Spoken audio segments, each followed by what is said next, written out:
basketball on 95.3 The Peak.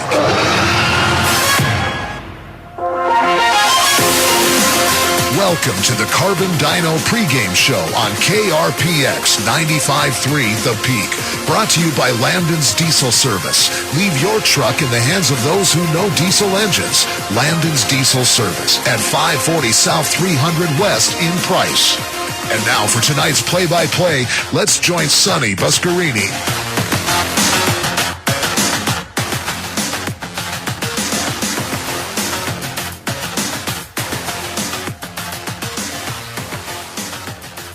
Welcome to Carbon Dino basketball here on 95.3 The Peak. This is where the Dinos play, and welcome to the Landon's Diesel Service pregame show. We're at the Spartan Center tonight at Emery High School. It's the Carbon boys as they take the road to battle the Emery Spartans. The Dinos coming in tonight 14-6 overall, 1-10 in region play. Emery comes in 9-11 overall, 6-5 in region play. They're ranked number 9. The Dinos ranked number 14 in the RPI rankings. Welcome again, everybody, and joining me in the Sutherland's broadcast booth tonight is Aiden Mortensen. Aiden, it's nice to have you back. You missed a good game last night. The Carbon Dinos, the Lady Dinos, came away with a win over the Emery Spartans, and let's see if we can do it again tonight. That was a thrilling game, Sonny. You're absolutely right. I was paying attention to that one as I was driving around. A great showdown, and Sonny, that game was decided by something we've harped on time and time again all year long, and that was free throws. The Lady Dinos converted on near 80% of their shots. Emery only shot 40% in that game. Carbon scored 24 points from the line. Emery scored 10. That proved to be a massive difference maker in that contest, and that's something I can see happening again tonight. Yeah, the Lady Dinos shot 24 for 28 from the free throw line last night. When you shoot that many free throws and you shoot that high of a percentage, most of the time, you're going to look up the scoreboard and you're going to be on top. Yeah, you're going to usually come away with a victory if you're going to have that number of free throws and be able to convert on as many opportunities as you have. And the story for the Dinos this season has been the exact opposite of that. They have their opportunities at the line, but they're just unable to convert. We saw it against Manti. We saw it against Richfield. We saw it against Juab. Those times where they can't connect from the line are the times where they lose in those heartbreaking games. Last time these two teams played, it was at Price, and Emery came away with a 62-43 victory. As we said, the Dinos come in tonight with a 14-6 record overall and 1-10 region play, ranked number 14.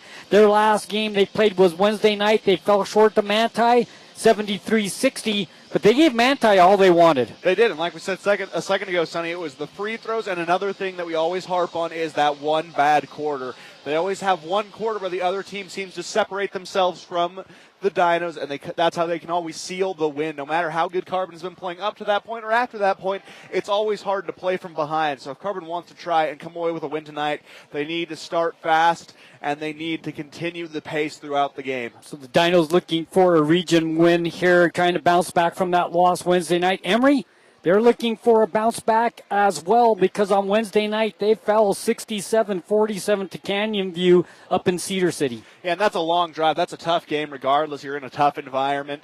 And Canyon View this year is just a spectacular team, very senior heavy. They have scorers who will shoot the lights out, and they will dominate you in every offensive facet of the game. So Emery had to battle with that, just unable to come away with the victory. They had one of those bad quarters as well. They gave up in the third quarter. Canyon View was able to explode out of that, and that's how they came away with that victory. Taking a look at Emery tonight, one of the players that the Carbon Dinos have to deal with is number 11, the senior Jace Franson. He's averaging 12.4 points per game, 2.3 rebounds, 2.4 assists, 1.4 steals per game. He can do everything, and it's somebody that the Dinos are going to have to shut down. But the Dinos have done a good job shutting people down, but it seems like every game when they shut the one person down, somebody else steps up. They really do, and that's something you're going to have to watch out for. And tonight, that's going to be Wes Johansson, the senior, not too far behind Jace Franson in terms of points per game, averaging 11.5 points per game, adds 6.5 rebounds to that total as well. He's a presence in the paint, and that's something where the Dinos are going to have to ratchet down. It's going to come down to the likes of Maxwell Carlson, Evan Lancaster, and Cannon Mortensen to try and shut down the Johansson twins. As you said, Wes Johansson averaging 11, Scott Johansson averaging 10. You got Porter Hertzman averaging 7.9 points per game, and he averages 3.7 assists as well. Yeah, he's the real floor general on this team, Sonny. He is known for his ability to distribute the ball with ease. When he gets going, Sonny, all of his teammates get going as well. He's a true leader on the floor. Braxton Butler averaging 2 points per game, 3 assists a game, and if you notice, all 5 of those players that we just mentioned, they are all seniors. Yeah, and that's something about Emery that they're going to have to capitalize on this year. That after this, they're a very young team. Lots of seniors get experience on the floor, but they run about a 7-man rotation, so it's hard to develop some of those younger players, and they're going to have to be stepping up big time come next season. Take a look at the Carbon Dinos leading the way. For the Dinos, Logan Bennett averaging 11.6 points per game, 5 rebounds, 2 assists, 1 steal. It's great to have him back. He looks like he's about 100%. He's been playing very well, and that's very important for this Dino basketball team. And he is absolutely electric when he gets cooking, Sonny. He soars through the air like Superman to grab those rebounds. He shoots. He drives inside. He's an all-around player, and he's a pleasure to watch. Cannon Mortensen averaging 11 points per game, 5 rebounds per game as well. And Cannon's just having a great season. It is, and as soon as all those injuries started at the beginning of the season, that's where he showed his true colors as a leader on this team. He stepped up in such a big way for the Dinos. He's going to be someone where they're going to be missing him next year for sure. He's a very talented player and an even more talented leader of men. Kyler Orth averaging 10 points, 4 rebounds per game. Nice to have him back as well. Him and Logan were out for just about the same amount of time. Yeah, about the first half of the region slate, they were out of commission. So it is fun to see them back on the court, and they've been a real reason why a lot of these games have turned from 20-point blowouts to a lot of contested affairs. Carter Warburton averaging 7 points per game, 3 rebounds, 3 assists, 1 steal per game for the junior. And he is a motor player. You get him on the floor, he's going to energize your team in such an amazing way. He does it all. He's a Swiss Army knife of a player, and I think he's someone who's liable to go off tonight for the Dinos. And Evan Lancaster, 6 points, 3 rebounds, 2 assists, 2 steals per game. You take a look at the 5 players that we just said there. 2 seniors, 3 juniors. This Dino basketball team is a very young team. This is, and that's it's hard going through those lumps, But as the great Joel Embiid said, you got to trust the process. If you can help develop those players to the varsity game speed at this young age, you're going to set yourself up for success and, just continue to develop that program, build up that culture of what Carbon Dino basketball can be under first-year head coach Taylor Brower. You're listening to the Landis Diesel Service pregame show here on 95.3 The Peak, where the Dinos played 3 games in 3 nights, Aiden. We had the boys against Manti. We had the Lady Dinos last night against Emery. Now tonight we have the Dinos against the Emery Spartans. So set the listeners up on what's to come here in the Landis Diesel Service pregame show. Well, there's a lot riding on this game, Sonny. After the upset win by the Lady Dinos last night, Emery coming into this game has a 5-game winning streak over the Dinos over the last several years. Their last win came February 11th in 2021. Now, to give you some context on that, that was my senior year of high school,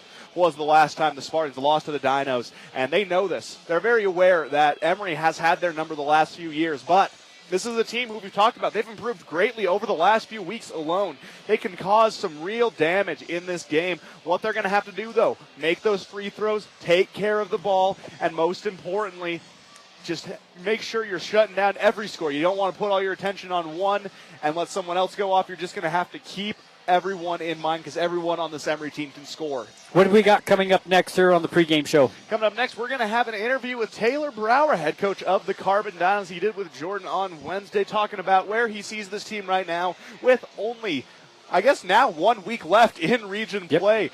So it's going to give some insight into this game, what he's going to be on the lookout for against the Spartans tonight, and hopefully lay out a blueprint for them getting healthy as postseason play approaches. So we will take a break here on 95.3 The Peak, where the Dinos play, and when we come back, we'll have that interview for you right here. Don't go anywhere. Carbon Dino basketball. It's the Dinos on the road against the Emery Spartans. At Landon's Diesel, they understand the heartbeat of your diesel truck.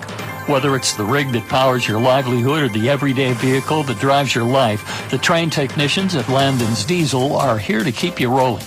Plus, with 24-hour towing service, support's just a call away, anytime, day or night.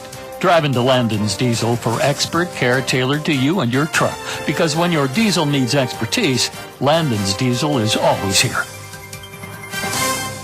You're looking for somewhere you can be proud to work. Komatsu is looking for you. Komatsu is a leading manufacturer of construction, mining, forestry, and industrial heavy equipment. Komatsu currently has openings for seasoned welders, journeyman electricians, and MSHA certified electricians, as well as master machinists. At Komatsu, not only will your skills be rewarded with competitive wages, but you'll also enjoy benefits like a robust 401k plan. Grow with Komatsu. Go to komatsu.com or call Tanner at 636-6150.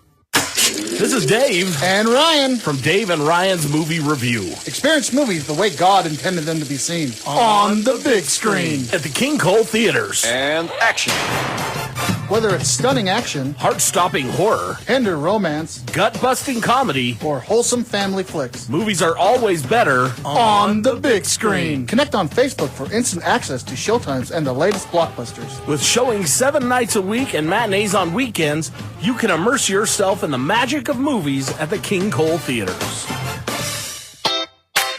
Looking for a great meal? Juniper has you covered with delicious pizza, pasta, burgers, sandwiches, and fresh salads. Juniper is open Tuesday through Friday from 11 a.m. to 8 p.m. and Saturdays from 12 to 8 p.m. Whether dining in or ordering out, Juniper makes it easy. Order through DoorDash for quick delivery straight to your door. From lunch to dinner, Juniper serves up flavorful meals the whole family will love. Stop by and see why Juniper is the perfect place for your next meal. Great food, great atmosphere every time.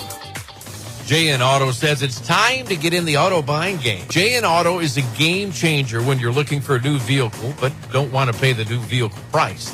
By making JN Auto a part of your team, you can count on finding quality, gently used vehicles with manufacturer warranties and unbeatable prices. You just found the secret to finding the perfect vehicle. It's JN Auto. Check out their huge inventory at jnautosales.com. JN Auto in Huntington and Price. It's time you started working close to home. GMS Mine Repair and Maintenance is looking for experienced miners, mechanics, electricians, and surveyors to fill local jobs. Stop traveling every week and let GMS Mine Repair and Maintenance find you a job closer to home and your family. No more leaving your family every week traveling to a work site. There are good paying jobs right here close to home, and GMS Mine Repair and Maintenance can help you get started today. Email your resume to kbarker@gmsminerepair.com. Your new job close to home is waiting for you. Carbon Dino basketball continues on 95.3 The Peak. Joining us right now in studio, we have head coach Taylor Brower. Coach, I always look forward to getting you in here. Thank you. Yeah, I'm glad I'm here. Yeah, it's always fun, Coach, and I know that it's a fun time of the year for you guys as well. We're down to the Final Four region games. But before we talk about that, we got to talk about getting healthy again. Right? That's the main thing for this basketball team. You guys are as healthy as you have been pretty much all season. Yeah, we're only missing two other guys. Yeah. We don't have two guys left. They're still injured. Ridge Butler might come back for the North Sanpete game. So, yeah, we got Logan Bennett and Kyler Orth back, and they make a huge difference. And so now our depth is a little more, and we have more people that we can pull off the bench. I don't think people really understand, unless you're involved in the sport, what 2 to 3 players mean to a 3A, 2A, 1A school, right? You're familiar with the 1A classification. It's the same conversation. These lower classifications, you just don't have the depth of a 4A, 5A, 6A. 2 to 3 players make a world of a difference. Oh, yeah, I'm sure. Like, even with us, like, there was a period of time where we only had 3 seniors and 2 juniors, and then I went to sophomores. Mm-hmm. Like, that's a huge jump, and people don't realize that. And our sophomores are good. Case, Carter, and Jackson, like, they're good, but they're still sophomores. They still don't understand the game, and they still don't know the speed of the game. So it's definitely a hard adjustment for them. And they've played well for me when they have played, but it's a huge jump. Now that you guys are healthy, or healthier, and not 100% healthy, but healthier, how has that been as far as trying to get these kids acclimated to what you want to do, and after missing so much time and trying to find your game, you know, your game lungs, your game feet? How has that been? It's been hard. It's been difficult. the one thing with Kyler and Logan is they have energy. They're my motors, and so it's been nice to have them back. Hard part is now I'm having to adjust my rotations to include them, and so that's cutting minutes into other players that have been playing a lot. And some players are struggling with that. They're like, well, I've been playing X amount of minutes, and I'm like, yeah, but look, we've got these two guys back. That's fine as long as we win, and as long as we're playing good basketball. That's the only thing that matters. I think you guys have played good basketball for the most part. I mean, we go back and look at the Richfield game. It was literally one quarter. I mean, one quarter. If we don't give up the 20 points in the first quarter, I think we win by like 6. Probably, yeah. And after the end of the game, I was talking to Coach Janes, and I was like, hey, I walked up to him and I was like, hey, all I need is one more quarter. And he was like, yeah, you're totally right. So, like, he was worried. He was nervous. But, yeah, we played hard. We can't have that bad quarter. Everyone has one. And sometimes, depending on the team, they've either built up a lead or they've learned how to weather the storm, but we just gave it up too early. Yeah, I mean, there's different ways to look at a bad quarter, right? I mean, if you guys score 4 points, you only give up 12 in that quarter, okay, you're still in good shape. Yeah. I mean, it's bad, I guess, is a relative term. But when it's 4-23, it's hard to, especially against a team like Richfield that plays such tremendous defense, right? Yeah, for sure. Yeah, it was hard, but the kids fought back. We made some adjustments, and we only lost by 10, so I'm proud of them for doing that. I think the most impressive thing for me in that game, Coach, is the fact that you put up back-to-back 17-point quarters against Richfield, which is not easy to do with a team that plays so well defensively. You know, at halftime, we went in, and coming from the place I come from, when I lose, I get mad, and I get pissed. And so because of that, like, it drives me to be more aggressive. And I asked the kids, I said, aren't you mad? Aren't you embarrassed? Like, aren't you embarrassed by the score that we have? Like, why are you not getting mad? Like, and I think some of the kids did get mad and they started to play more aggressive. The crazy part is we shot in the first half, we shot a total of 9 total shots. And in the second half, we shot 30. Wow. Yeah. So, like, we shot a total of 5 shots in the first quarter, and we shot a total of 15 shots in the third quarter. So it tells you that they were just more aggressive and they wanted to get to the basket. So I appreciate that, but we can't have 9 shooting half and then have 30 the next half. Like, I want 30. I mean, if I shoot 60 shots total in a game, that's what I want to be at. But yeah, we can't have that like we did in the first quarter, that's for sure. I guess the positive would be is these boys can look at what they accomplished in the second half and the style they played with the aggressiveness that they played with, knowing that, to me, that's the best team I've seen all year in Richfield, right? And you guys were right there with them. Richfield's a great team. Like, they're very senior heavy. They've got some great players. They got size. They got shooters. They got that Southwick kid that's just a problem everywhere. So it was nice to see them actually come out and fight. It was nice to see them actually not back down in the second half. But that's something that we've got to, as a team, just realize that we're a good basketball program. We're a good team. We just have to believe that we are. We can't let anyone else tell us other such. So it's something that I'm trying to develop mentally with the kids and realize, like, look, like, we can't let the aurora of other teams beat us before we even step on the court. So I'm working on that for sure. Again, Coach Taylor Brower joining us right now, the Carbon Dino basketball team. Coach, we can jump ahead and look what's left on the schedule. There's not much. This is such a long season. We get going back in November. Here we are now at the end of January. There's 4 region games left. And so if you had to assess where your boys are at right now, where they are playing, how happy are you with where you guys are at? I mean, throw the record out. Doesn't mean anything right now with this conversation because here in the next, week and a half, everyone's going to be 0-0. Yeah. You know, I'm really excited with the progress that we've been making. I'm excited with the prospect of what can happen next year. These seniors have done a great job in helping me lay some foundations for stuff for future years. I'll always be appreciative of them. But it's if you watch our games in November compared to our games now, like, we flow more, there's more movement, the kids are playing more free, they play the game better than they did in November, and that's one of the things I'm going to keep working on is just having them understand that it's just a game, we got to have fun, but we still got to play it. So we've got to just keep working, and I think good things will come. Yeah, you and I have talked a lot about some of the individuals and the way that they have grown. I think right now, is it fair to say, from my perspective, it's hard to kind of assess you guys as a collective unit until you get about 4 or 5 games with this new group together out there on the floor? Yeah, it's, I mean, if you look at our games when we had Kyler and Logan and even like Ridge, like, they're different games. Yeah. And so now we've gone literally 2 months with any of them. And so now we're going to have to reassess where we're at, and we have to reassess what everyone's roles are within the team, because some kids have stepped up, like Cannon Mortensen stepped up and was scoring a lot when Kyler was out, but now Kyler's back and Logan's back. And so now we've got to reassess what our roles are, and we've got to reassess what we are good at with everyone. And it's going to take time. I wish we had more games, but we don't, and I'm sure we'll figure it out. One thing that you guys do have is a few home games, which I know is nice because you guys had to be road warriors in that first half of the region. It seemed like you were on the road constantly. Yeah, road. Being on the road is tough. Traveling to Cedar, that's a long ways for kids, but just being on the road is hard. But I'd actually prefer it to be on the road early because it teaches kids to be resilient. And then when they get to their home games, then they can relax a little bit and be like, oh, look, we've played these guys before. Now we're on our home court, so now we don't have to deal with the bus ride ourselves, but they're dealing with the bus ride. And so it's really nice to be on the road early and then end at home for sure. Yeah, because I'm not mistaken, out of the last 4 games, the only road game is Emery. Yeah, right? That's it. Yeah, so. Well, and Richfield came here last week. We went to Delta on Wednesday. But yeah, is Emery really a road game? That's right. Exactly. I could throw a rock at their place, right? Right. So we don't even classify that as a road game because it's so close, which I'm grateful that we actually have that game so late in the season. Yeah. Let's take a look at what's in front of you this week, Coach. And we can get back together next week and kind of talk about the final 2 games. But it's Manti and it's Emery. And these are 2 games that are A, very winnable, and B, can pay huge dividends for you guys in the RPI if you can walk away with 2 wins. Everyone's been asking me, are you going to win tonight? And I'm like, well, it depends on which team shows up. If it's the one that showed up against Delta, no. If it's the one that showed up against Richfield for 3 quarters, then yeah, I think we'll win. But it's up to the kids at this point. Like, I've given them everything that they can. Now it's up to the kids whether they want to win or not.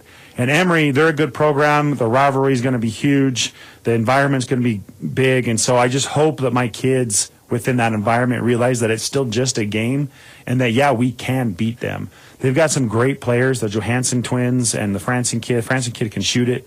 And Wes Johansson in the post is tough. But I also feel that, like, if we're physical and we get up in their grill and get up in their faces and make them make tough shots, then I think we'll also come out on top on that one too. Yeah, it's a big week. This is a fun week. I think that basketball is the only high school sport that actually has dog days because the season is so long, right? So when you get down to the final 2 weeks, do you sense urgency from your kids? Do they realize that, hey, this is almost over? I think some of the seniors sense the urgency. Yeah. I think some of the seniors sense that urgency. I don't know if the juniors have because they're still looking on next year. As a coach, though, with the season that we've had, like, I just keep reminding the kids that, like, we just got to keep playing good basketball. And if we play good basketball, then we can make a run. Because we're Carbon, no one takes us seriously, and everyone thinks it's going to be an easy win, which is great. I love it. But we've got to come out and we've got to play our own game and we've got to come out and fight. And I think if the kids play the way that they know they can play and are confident in that, I think you'll see us at least make it to state and maybe even make a run. I'm not saying we're winning the state championship by any means, but I'm saying that we can at least go there and compete. Last question before I let you go, Coach. The way your team is constructed and the style that you play, how important is it for you guys to win the first 5-6 minutes of a game? It seems like that could be uber important for this team. Oh, it's super important. We like to run. We like to get up and down the floor, and we're good at it. And so, but that is not sustainable. You can't play 32 minutes of basketball and run every possession. So it's really important for us to run when we can, but also be very efficient with the ball. And we have to be efficient in the half court. One of the things that we've been working on for weeks is we run a lot of pick and roll actions. There's different options off of a pick and roll, which most coaches and most players don't understand. And so I'm trying to give them different options. I call them coverage solutions. So anytime someone switches or hedges or plays off of them, there's different coverage solutions that can happen within that pick and roll scenario. And kids are starting to learn those and they're starting to use them in games. And so it's really exciting that they're actually, because what it does is it creates advantages for us to get open shots. And it's almost like running in a half court because there's all this movement and there's all this speed. And so with that, then I think as we get better with it, we'll be able to score more and we'll be more efficient with it. The hard part is I'm trying to break old habits. I'm trying to the killer to this offense that I run is dribbling. You can't dribble. Like, if you're dribbling, you got to dribble with a purpose. And so kids that over dribble kill it. And so I'm trying to negate that within my offense and trying to negate that ability within kids. I'm all for dribbling to the basket, but it's got to be with a purpose. And if you're not open, kick it to someone else and let them drive. So it's really important within the first 5 or 6 minutes to establish that, because if we can establish the offensive side first, I think our defensive side will come. And I think it's getting there, and we're working on that as well. So, Coach, it's always a pleasure to get you in. I do appreciate the time. Best of luck this week, and can't wait to talk again real soon. Thanks. Appreciate it, Jordan. At Landon's Diesel, they understand the heartbeat of your diesel truck. Whether it's the rig that powers your livelihood or the everyday vehicle that drives your life, the trained technicians at Landon's Diesel are here to keep you rolling. Plus, with 24-hour towing service, support's just a call away, anytime, day or night. Drive into Landon's Diesel for expert care tailored to you and your truck, because when your diesel needs expertise, Landon's Diesel is always here.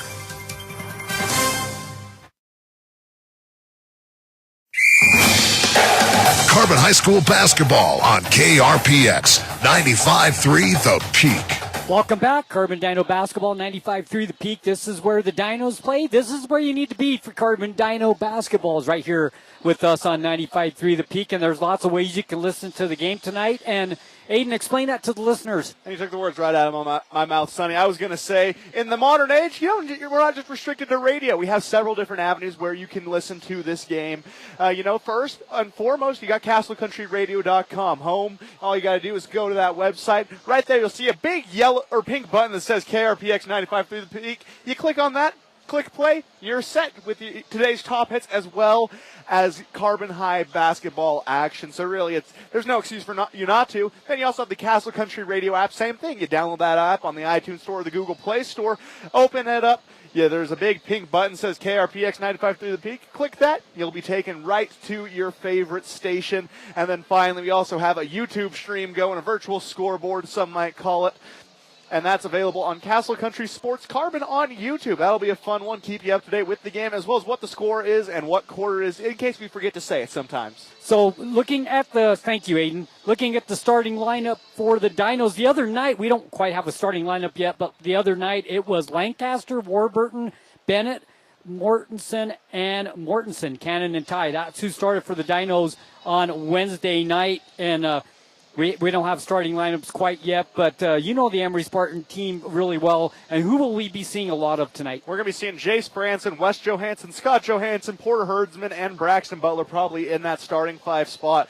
Now, Braxton Butler, you may see a switch out with Brett Griffin, the freshman, but you're more than likely going to see those 5 seniors playing a key starting role tonight with Griffin coming off the bench. So it's going to be interesting to see. And on Carbon starting lineup, there are a few potential wrenches that Coach Brower could throw into this. Yes. You have Mortensen and Mortensen. Those two typically are the starters in that position. You could move Ty Mortensen in to the bench in favor of Kyler Orth, put him in the game. So it's going to depend just on what we're seeing or what kind of look Coach Brower wants to throw at the Spartans first. Because sometimes if you throw something a little unorthodox at the opposing team, it's going to catch them off guard. They come in expecting one thing based off all the film they've seen, and then you throw them something completely different. So that's definitely within the realm of possibility. We will see for Emery the senior power forward / center Will Jeffs quite a bit tonight too. Oh, we are going to see Will Jeffs. Oh, absolutely. He is a high flyer, Sonny. Last time these two teams competed down in Jurassic Park, he ended that game with a thunderous dunk, kind of putting an exclamation point on that win against the Dinos. So they're going to have to be on the lookout for him. And something that, as always, is going to be important for Carbon is going to be limiting the amount of offensive rebounds that are available to the Spartans. That's an area where they typically have struggled as of late. At Manti, they were getting lots of offensive boards. Ridgefield got a lot of offensive second chances. Delta got plenty, enough to beat the Dinos at Delta. So if they need to be able to corral those rebounds and not let them crash the paint. And the hard thing is, you have Will Jeffs, you have the Johansson twins. Those are players who are known for their rebounding prowess. They're people who can and will make you pay if you don't box out. So the referees are going to each coaching staff. They're getting ready to go to the scoreboard. That means it's time for basketball here tonight. It's the Carbon Dinos and the Emery Spartans on 95.3 The Peak. Sit back, relax. We got a good one coming tonight. It's always good when this happens. We'll take a quick break, and when we come back, more of the Landon's Diesel Service pregame show right here on 95.3 The Peak, where the Dinos play. At A Perfect Smile, they specialize in transforming your smile with precision and care. From porcelain veneers and dental implants to orthodontics, crowns, and bridges, their expertise covers every aspect of general and cosmetic dentistry. Dr. Jackson and his team are here to address even the most challenging dental concerns, helping you achieve a smile you'll love. Ready for a smile makeover? Call A Perfect Smile today, 637-2100, to schedule an appointment. Feel the force of the Ram heavy-duty truck, the power horse beast that thrills with its performance. Hi, this is Thad. Imagine saving up to $15,000 off the original MSRP. Auto Farm has 15 at the ready and waiting for a test drive, including 5 hard-to-find dualies, exceptional strength, unprecedented durability, and might that echoes in every gear shift. Demand the best from your heavy-duty jobs. Demand a Ram heavy-duty from Auto Farm. Because with Ram, it's just not driving. It's just not a lifestyle. Don't just imagine. Come in and test drive away today. Imagine this. You're cruising down the highway, windows down, music up, but suddenly your car sputters. Don't let car troubles break your stride. At Cars Complete Auto Repair Service in Wellington, they're dedicated to keeping your vehicle running smoothly so you can keep enjoying those flawless drives. From regular maintenance like oil changes and wheel alignments to tune-ups and even new tires, Cars is here to help. Visit Cars today and drive away confident knowing your car is in its best shape ever. At Castle Country Vet, they believe every pet deserves a touch of love and expert care. You can trust Dr. Harmer and Dr. Kelly. They're not just veterinarians, but passionate pet lovers, dedicated to nurturing your furry friends like family. From routine checkups to emergency interventions, you and your pet will experience compassionate, professional care every step of the way. Let Castle Country Vet help your pets lead the happiest, healthiest lives. Call Castle Country Vet today, 637-5797, because love is a 4-legged word. When it comes to doing spring projects around the house, I like to do it myself. You mean we. You, me, and Central Commission. Honey, you know you're all thumbs. Guilty. So that's why we get all the helpful advice from Central Commission needed to get our DIY projects done right. Plus all the lumber, hardware, plumbing, electrical, paint, and more at just one store. And at prices we can afford. See the helpful pros today at Central Commission, North Main Street, Helper. 435-472-5579. You're listening to Carbon Dino Basketball on the Peak, KRPX 95.3 FM. Welcome back to Carbon Dino Basketball. Starting 5 for the Emery Spartans tonight will be senior number 11, averaging 12 points per game, Jace Franson. Number 24, the senior, averaging 7 points a game, Porter Hertzman. Number 34, the senior, averaging 3.4 points per game, Will Jeffs. Number 35, the senior, averaging 10 points per game, Scott Johansson. And number 42, the senior, averaging 11, Wes Johansson. The starting 5 for the Carbon Dinos tonight will be number 3, senior, Maxwell Carlson, averaging 3 per game. Number 4, the senior, Evan Lancaster, averaging 6 points per game. Number 10, the junior, averaging 7 points per game, Carter Warburton. Number 14, Kyler Orth, the junior, he averages 10.6 points per game. And number 33, the senior, averaging 11 points per game, Cannon Mortensen. That's the starting 5 for both teams. We are about ready to get going, and the atmosphere here at Emery High School is awesome. The lights are off, the spotlight's on. They're introducing the starting 5 for Emery right now. It's going to be a great game tonight. I'm excited. Aiden, let's sit back, relax, and let's enjoy some high school basketball on a Friday night. Now, Sonny, I don't think I can relax. I'm too excited for this game. Lots of excitement in the air. And I do like the addition of Coach Justice Will Jeffs into that starting lineup. He knows that Carbon has been lacking in that offensive rebounding department, and he's someone who can crash the glass like no other. He's looking to give Carbon fits early, build up that big advantage in the first quarter, and try and run away with this game. Carlson Jeffs will jump, and it's won by the Spartans. The Dinos go left to right on your radio dial. Wearing their black uniforms. Pass goes down low to Will Jeffs in the paint.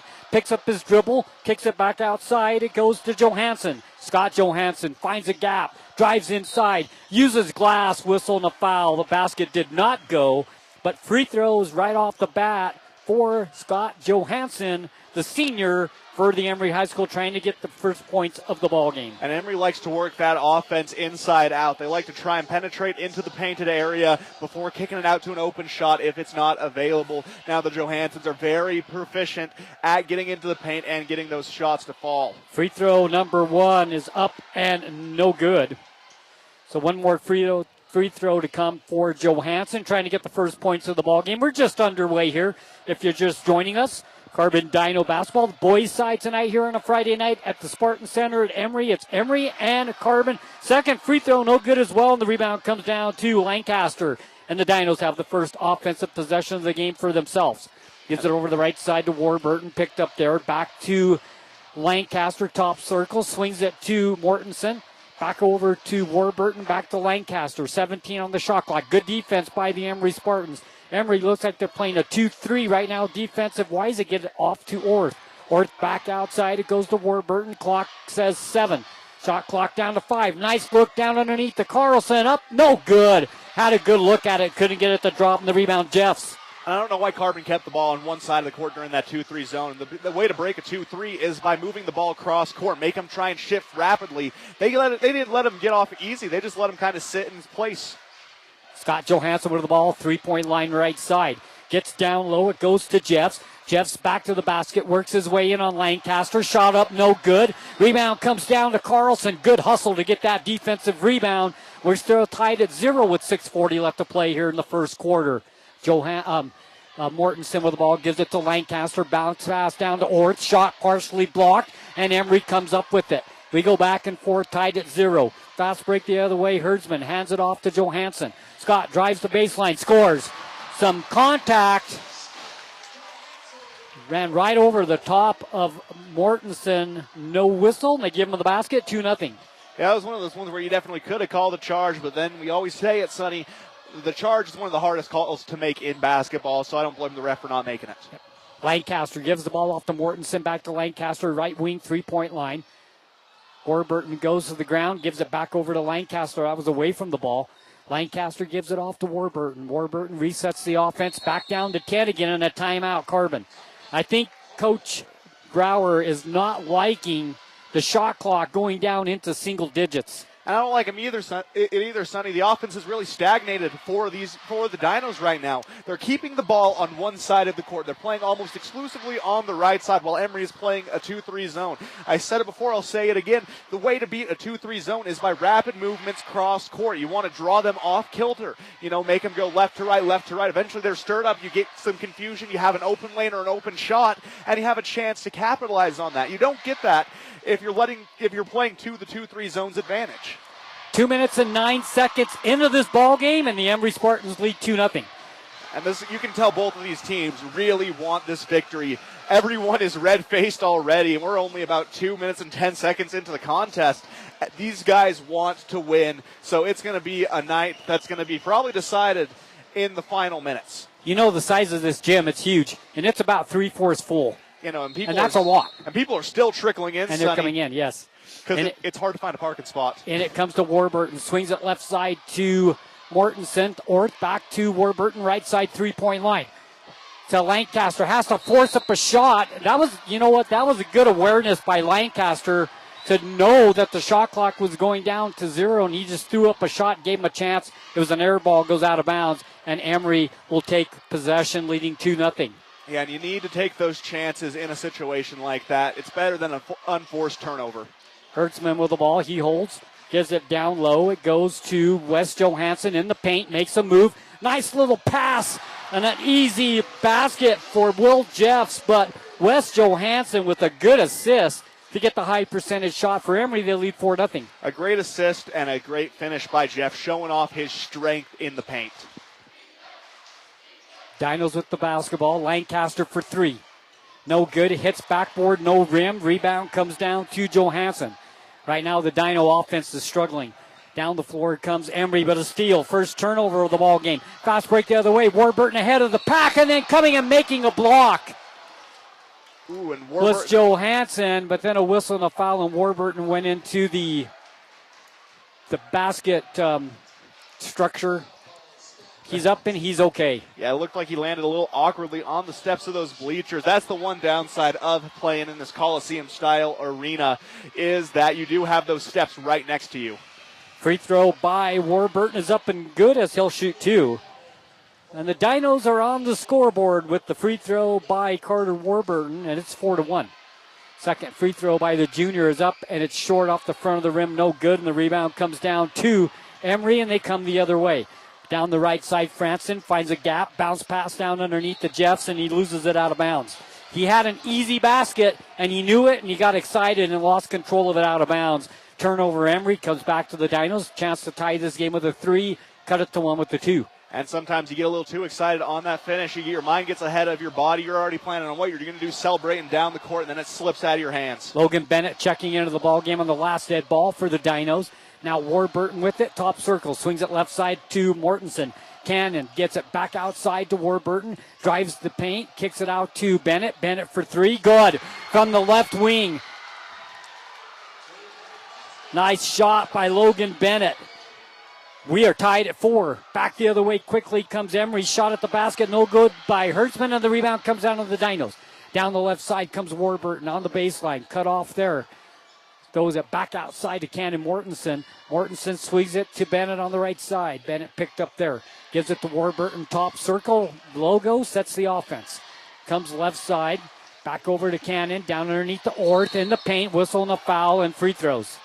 To the free throw line goes Kyler Orth, looking for his first points of the ball game and a Dino lead for the first time in the game. And they need to capitalize on these opportunities. They're driving aggressively, and it's playing to their strengths. They are better finishers in the paint, but they do need to capitalize on these free throws. Flip the script now. You set the tone for the rest of the game that, hey, you can foul us all you want. We're going to make you pay at the line.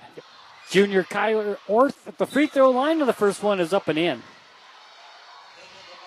And I agree with that, Aiden. I mean, if you're hitting your free throws, your defense lightens up a little bit because you don't want to put them at the free throw line. When you're not making free throws, you can play more physical. Yeah, and teams have done that to Carbon all year long. They play physical because they know Carbon hasn't been able to capitalize until now.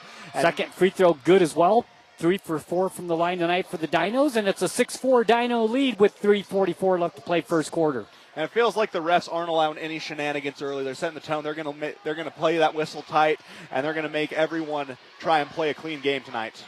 Dribble inside with the basketball. It's Johansson. Johansson, that's Scott, gives it over to West. West to Jeffs on the baseline right, picked up there by Ty Mortensen, who checked into the ball game on those free throws. Whistle and the foul on Carbon. And that one's going to go against Kyler Orth. He tried to cut off Franson on the drive, ended up reaching inside a little too far, and that's why he's going to get whistled for it. Picks up his first foul of the game. Both teams now even at 2 fouls apiece. Adam Van Dam in the ball game for the Dinos as well. Down low it goes to Wes Johansson. He'll hand it off to Jace Franson in the paint. Jace Franson gets the basket. We are tied at 6. Dino ball. Orth with it. Orth gives it to Ty. Ty Mortensen to Warburton. Warburton down to Orth, free throw line, drives in the paint, uses glass, no good. Offensive rebound, follow good by Logan Bennett. He has 5 for the Dinos, and the Dinos lead by 2. And that's what he does best. He crashes the boards and gets those putbacks. Shot blocked by Ty Mortensen, and it's a great block because he kept it in play, and the Dinos get it. And that's what the Mortensens do so well. They're good at blocking shots, but they're good at keeping them in play and setting up breaks. Bennett with the ball on the right side. Gives it down to Van Dam. Back to Bennett for 3. No good. Short off the front of the rim from the right wing. And the rebound comes down to Emery. It's Jeffs with the rebound. Fast break down the floor. Gives it over in the corner to Wes Johansson. Johansson makes a move on the baseline. Too easy. Lay it up and in. He had a free lane on his spin move right to the basket, and it's 8-8. He got the overcommitment from Van Dam on the drive. Spins opposite of him, and the sophomore just can't catch back up. Mortensen down to Orth, kick it outside to Bennett. Bennett finds Warburton for a 3. Air ball from the left baseline, and the rebound comes down to Emery. And the student section lets him hear it. Johansson gives the ball ahead to Scott Johansson. Ball up in the air, controlled by Wes Johansson. Back over it goes to Scott Johansson. 3-point shot, no good. and the rebound Dinos. Both of these teams are doing a lot of good in the paint, but their threes just aren't falling with the exception of Logan Bennett. Warburton goes strong to the basket, off the glass, no good, and the rebound comes down to Emery. Had a decent look at the basket, just couldn't finish the shot. Down the floor comes the Spartans. Nice pass underneath to Franson, sets it outside to Jeffs. Baseline 10-foot jumper, good. And a great shot by Will Jeffs there. He finds himself open after the pass. He tips it out of the air to his teammate. Teammate recognizes he's open in the short corner. He takes it, and he makes it. They put him in the starting role tonight, and he's got 4. Bennett with the ball. Bennett gives it to Warburton, top circle. Stands just behind the logo. Now goes to the left side. Gives it over to Bennett. 14 on the shot clock once again. Back to Warburton. Finds a little gap. Drives inside. Whistle and a foul. He went strong to the basket, Aiden. He'll be rewarded. Foul's going to be, I believe, it's going to be on Will Jeffs. And that'll be team foul number 3 for Emery. And to the free, actually, it's going to be on Wes Johansson. And I was trying to figure out, based on who had the biggest reaction on the court, Wes sticks his arms out. What did I do? He says, tells the ref. That's usually a good indicator of who committed the crime. Warburton's free throw up and good. 10-9, Emery by 1. Substitutions coming into the ball game for the Dinos. Carlson comes in for Van Dam. And Carter right now, 2 of 3 from the charity stripe. A miss here makes him 50%, but a 75% shooter from the line. That's going to help him. That's what's kept Carbon in this game. You have players who are making their free throws tonight. Braxton Butler into the game for Emery. The second free throw won't go, and the rebound comes down to Emery. It's 10-9. Emery with the basketball. So in the game is Brett Griffin. Scott Johansson with the ball, gives it down low. It goes to Wes Johansson. Back to the basket, 15 feet away. Hands it off to Butler. Butler back to Johansson. Johansson for threes. No good. He gets his own rebound, and a blocking foul called on the Dinos. It's going to be on Carlson. Team foul number 3 for the Dinos. So both teams with 3 fouls with 36 seconds left to play in the first quarter. And Emery leading 10-9. And both of them can play aggressive defense right now. 36 seconds left in the first quarter. Fouls sit at 3 apiece. You got 1 to give before it goes to free throw time, so you can send a message. In it comes. Whistle and a foul over the back. That's one of those fouls that you don't want. Yeah, no, when you want to send a message, that's not the way you want to do it. You want to do it in the paint on a drive, on a good contest. You don't want to go for the reach-in almost immediately, especially when coach is already trying to pull you out. You don't want to get that second quick foul. And he did. Carlson gets foul number 2. Cannon Mortensen's come back in the game. Here's a shot, point blank, up and good.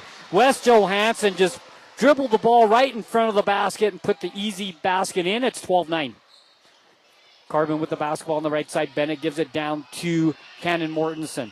Outside it goes to Lancaster, left side, back out to Bozzoni, who checked into the ball game on the last dead ball during the inbounds. Give it over to Lancaster. Lancaster to Bennett. Scramble for the ball. Out of bounds. It'll stay with Carbon. And right now, Emery is doing a very good job in this 2-3 zone, cutting off any passing lanes cross court. They recognize that's the weakness you have when you play in a 2-3 zone. They're doing a good job sealing those passing lanes, making it hard for Carbon to find their teammates. Shot clock off. 6.2 left to play first quarter, 12-9. Emery with the lead. Dinos with the ball. Bozzoni down to 4. Lancaster down to 2. Drives inside, puts up a shot. No good. The quarter ends that way. 1 quarter in the book here at the Spartan Center at Emery High School, and it's Emery 12 and the Carbon Dinos 9 here on 95.3 The Peak. This is where the Dinos play. We'll take a break. Be right back. Drive into savings with Desert View Federal Credit Union. If your vehicle's introductory rate just expired and you're looking at a scary new payment, it's time to get to Desert View Federal Credit Union. They offer competitive refinancing options that will keep your payments manageable. Plus, the knowledgeable staff at Desert View Federal Credit Union will make the transition smooth and hassle-free. Don't let high rates speed off with your cash. Take control of your finances. Visit Desert View Federal Credit Union today. Membership and eligibility apply. Loans on approved credit. Member NCUA. When it comes to doing spring projects around the house, I like to do it myself. You mean we.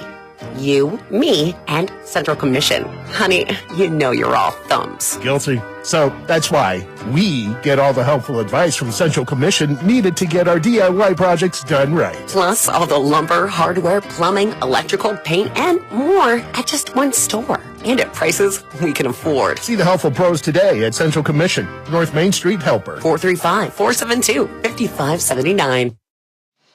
Welcome back, Carbon Dino basketball. 1 quarter in the books. Aiden 12-9 the score. Emery with the lead. The Dinos get the ball to start the second quarter.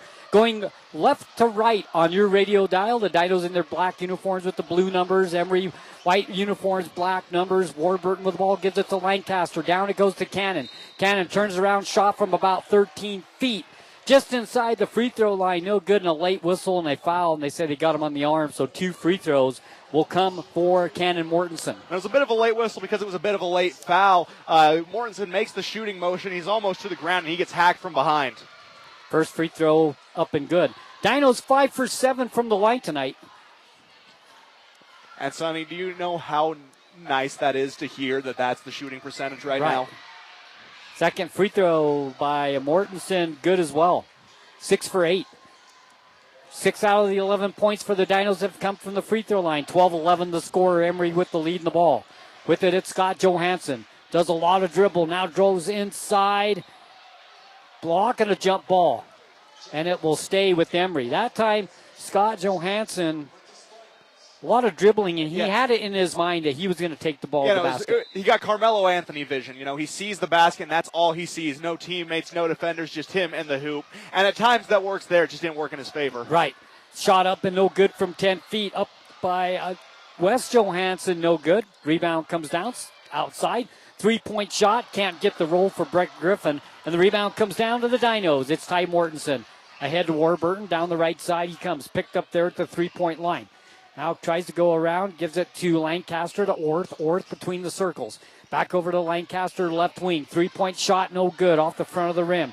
Rebound comes down to Emery. The rebound, Scott Johansson. Johansson gives it ahead to Hersman. Hersman breaks the press, gets it down the floor, shot up, and no good by Wes Johansson. And the rebound, Dinos whistling a foul on Emery over the back. It will be on Braxton Butler. Team foul number 1 in the quarter. 6:50. Team foul number 2 in the quarter. First foul for Butler. 6:53 left to play second quarter. 12-11 Emery. And right now, neither of these teams are shooting the three particularly well. A lot of their success is coming on those drives to the perimeter, but each team is falling in love with that three-point ball. They know that that's the way to get points on the board fast, but there's a time and a place for that. And right now, when you're getting a bulk of your points from the paint and the other team can't seem to stop you there, I don't see any reason why you deviate from that path. 12-11. Dinos have 6 points from the line. Emery has 0 from the line. 12-11. Nice pass down underneath by Bennett. And he finds Orth for the 2, and it's 13-12 Dinos. Orth gets in the paint. He's near unstoppable. He is such an efficient finisher. He's like a mathematician knowing the angles of where he needs to put that ball off the backboard. Whistle and a foul on Carbon. Foul on Cannon Mortensen. That'll be his second. He's going to come out. And Coach Brower not happy with that foul call at all as he talks to the ref, and he talks to Cannon as well about it. Butler down underneath. Shot up by Griffin. No good. Rebound Dinos. Here comes Lancaster. Ahead to Orth. He tried to get it ahead to Orth, and it's a turnover. That would have been... He had the right idea, but that pass would have had to been perfect. Yeah, no, and it didn't get through. You're trying to zip it through 2 defenders. Right. And if it makes it, that's a highlight play, but he just didn't have the zip on it that was necessary to beat the window of those 2 defenders collapsing on the ball. So a turnover for Carbon. 6-12 in running, 13-12 Dinos lead. Hand the ball off to Rasmussen. He's in the game for the first time for the Spartans. Gives it down to Wes Johansson. Kicks it back outside to Butler. Butler to Jeffs. It goes through his hand and a turnover number 3. The Dinos I got the Dinos with 2 turnovers. Emery with 3. And I have the same numbers as you, Sonny. And right now the student section of Emery is silenced. And as a road team, there is no better feeling than silencing that home crowd and just kind of asserting your dominance early in the game. Swing it over to the left side. Now it goes down to Ty Mortensen. Kick it out to Lancaster. Back to Ty. Ty just above the free throw line. Bounce pass down underneath to Bennett. Scramble for it. The ball on the ground. Emery comes up with it, and the turnover for the Dinos. Fast break the other way for Emery. The Dinos get back on defense very well. Franson gives it off to Wes Johansson in the paint. Off the glass. Good. Wes Johansson has 6, 14-13 Emery. And despite being on the ground moments before, Logan Bennett did an excellent job running back and guarding that, but Wes Johansson finds his place in the paint. Beautiful ball movement that time by the Dinos. Lancaster to Warburton to Ty to Bennett. And the easy 2, and it's 15-14 Dinos. And they're moving the ball with ease right now. Sonny Emery needs to get into the zone or switch out into a man. And a travel. And Rasmussen says, I didn't lift my pivot foot. He kind of jumped. The referee said, you did. And, you know, when it comes to authority, the man in the striped shirt has all of it. Yeah, because he has the whistle. Yeah, no, you give a player whistle, chaos ensues. That's a pickup game. Warburton with the ball, swings it right side. It goes to Lancaster. Lancaster holds, bounce pass to Bennett, free throw line. Fakes, now drives in the paint. Shot from 8 feet, no good. Rebound Emery. Up to get the rebounds, Butler. Butler ahead, it goes to Hertzman. Hertzman finds Johansson. West kicks it outside to Butler. Butler for 3. Left wing, no good. Wes Johansson with the offensive rebound, and he puts it up and in. And West has 8 points, and he's dominating the paint right now. Emery leads 16-15. And West is willing them into this game by himself right now. He's got 8 of the 16, exactly half of Emery's points. Nice pass from Warburton to Lancaster, but he can't get it to go. And the rebound comes down to Emery. Missed possession there for the Dinos. 3-point shot the other way. Up and no good by Franson. He kind of rushed that 3, and the rebound comes down to the Dinos, and no whistle and a foul on Emery. Team foul number 3 comes with 4:02 left to play in the first half, and that foul was on Braxton Butler, and that'll be his second. And Butler kind of wraps up Warburton as he starts to make his way down court. It looks more like one of those accidental fouls that you'll see, but ultimately you can't get away with that crime in the Spartan Center tonight. Van Dam comes in for Ty Mortensen. Dinos with the basketball. Bennett, bounce pass down low, knocked away in a turnover. Dinos trying to force some passes down in the paint right now, and it's not there. The last 3 or 4 times down the floor, and back down the other side, a whistle and a foul on the Dinos. Number 2, team foul for the Carbon Dinos, and that foul was on Logan Bennett, his first. And Bennett does a good job. He plays very smart defense, but occasionally you will find yourself in motion trying to guard a defender while he charges it into you, and you're going to draw a lot of contact, and oftentimes that's going to go in favor of the offensive player. Franson fakes the 3, drives inside, 10-foot shot won't go, out of bounds off the Dinos. Lancaster had the rebound. He let it get off his hand, and it goes out of bounds. That's one of those ones those coaches always tell you, if you're getting the ball up there, you don't go up with one hand. You want to get that second up there, clap against the ball, bring it down strong, hold it underneath your chin. That's where you're strongest. If not, you're going to have it knocked out of bounds just like that. Braxton Butler on the inbounds pass, wide open. Scott Johansson, blown defense that time by the Dinos, and he puts it in easily, 18-15. And they're back up 3. Last time we saw this, Logan Bennett hit a dagger to tie up the game yet again. So we'll see if he can have similar heroics. Warburton on the baseline, shot up, no good, air ball, a little bit of contact. We come back down the other way, and Emery turns it over and the theme, on the fast break. And the theme of this game has been those fast break opportunities squandered by trying to make the wrong pass. They're trying to force it. I get you're trying to make it to your open teammate on the other end of the court, but at the same time, it's like football. There's one quarterback for a reason. Not everyone can make throws like that, and it's showing right now as a timeout's called on the floor. Timeout with 3:17 left to play here in the first half, and it's Emery 18, Carbon 15. Carbon Dino basketball on 95.3 The Peak. This is where the Dinos play. Clean Cut Roofing and Siding. Do you sell lightsaber chopsticks? No. Bagpipes? Definitely not. Screaming goats? What? I thought you said you had something for everyone. Yes, something for everyone that needs any type of new roof or siding. Oh, so no cowbells? No, we're roofing and siding experts, but maybe with more cowbell. Since 2003, you get peace of mind every time with Clean Cut Roofing and Siding. CleanCutRoofingSiding.com. You're listening to Carbon Dino Basketball on the Peak, KRPX 95.3 FM. Welcome back. 3:17 left to play first half. Emery 18, Carbon 15. Leading the way for Emery, Wes Johansson. He has 8 points in the ballgame, just doing a lot of work in the paint, Aiden, for the Emery Spartans. Leading the way for the Carbon Dinos, Logan Bennett, he has 7. Yeah, and West has kind of willed the Spartans into this game at times. The other 4 on the floor look like they have been a little lost, but when they get the ball to West, he's able to kind of steady that ship, whether it be passing the ball, putting it in the basket. He's been the consistent force for Emery. So, Dino basketball. Lancaster will throw it in. He throws it into Warburton along with Cannon Mortensen, Logan Bennett, and Van Dam in the ball game for the Carbon Dinos. Down it goes to Lancaster to Van Dam. Nice little shovel pass to Bennett, but good defense by Emery. Scramble for it, and Warburton comes up with it. Cross-court pass to Cannon Mortensen. Now swings it out to Lancaster.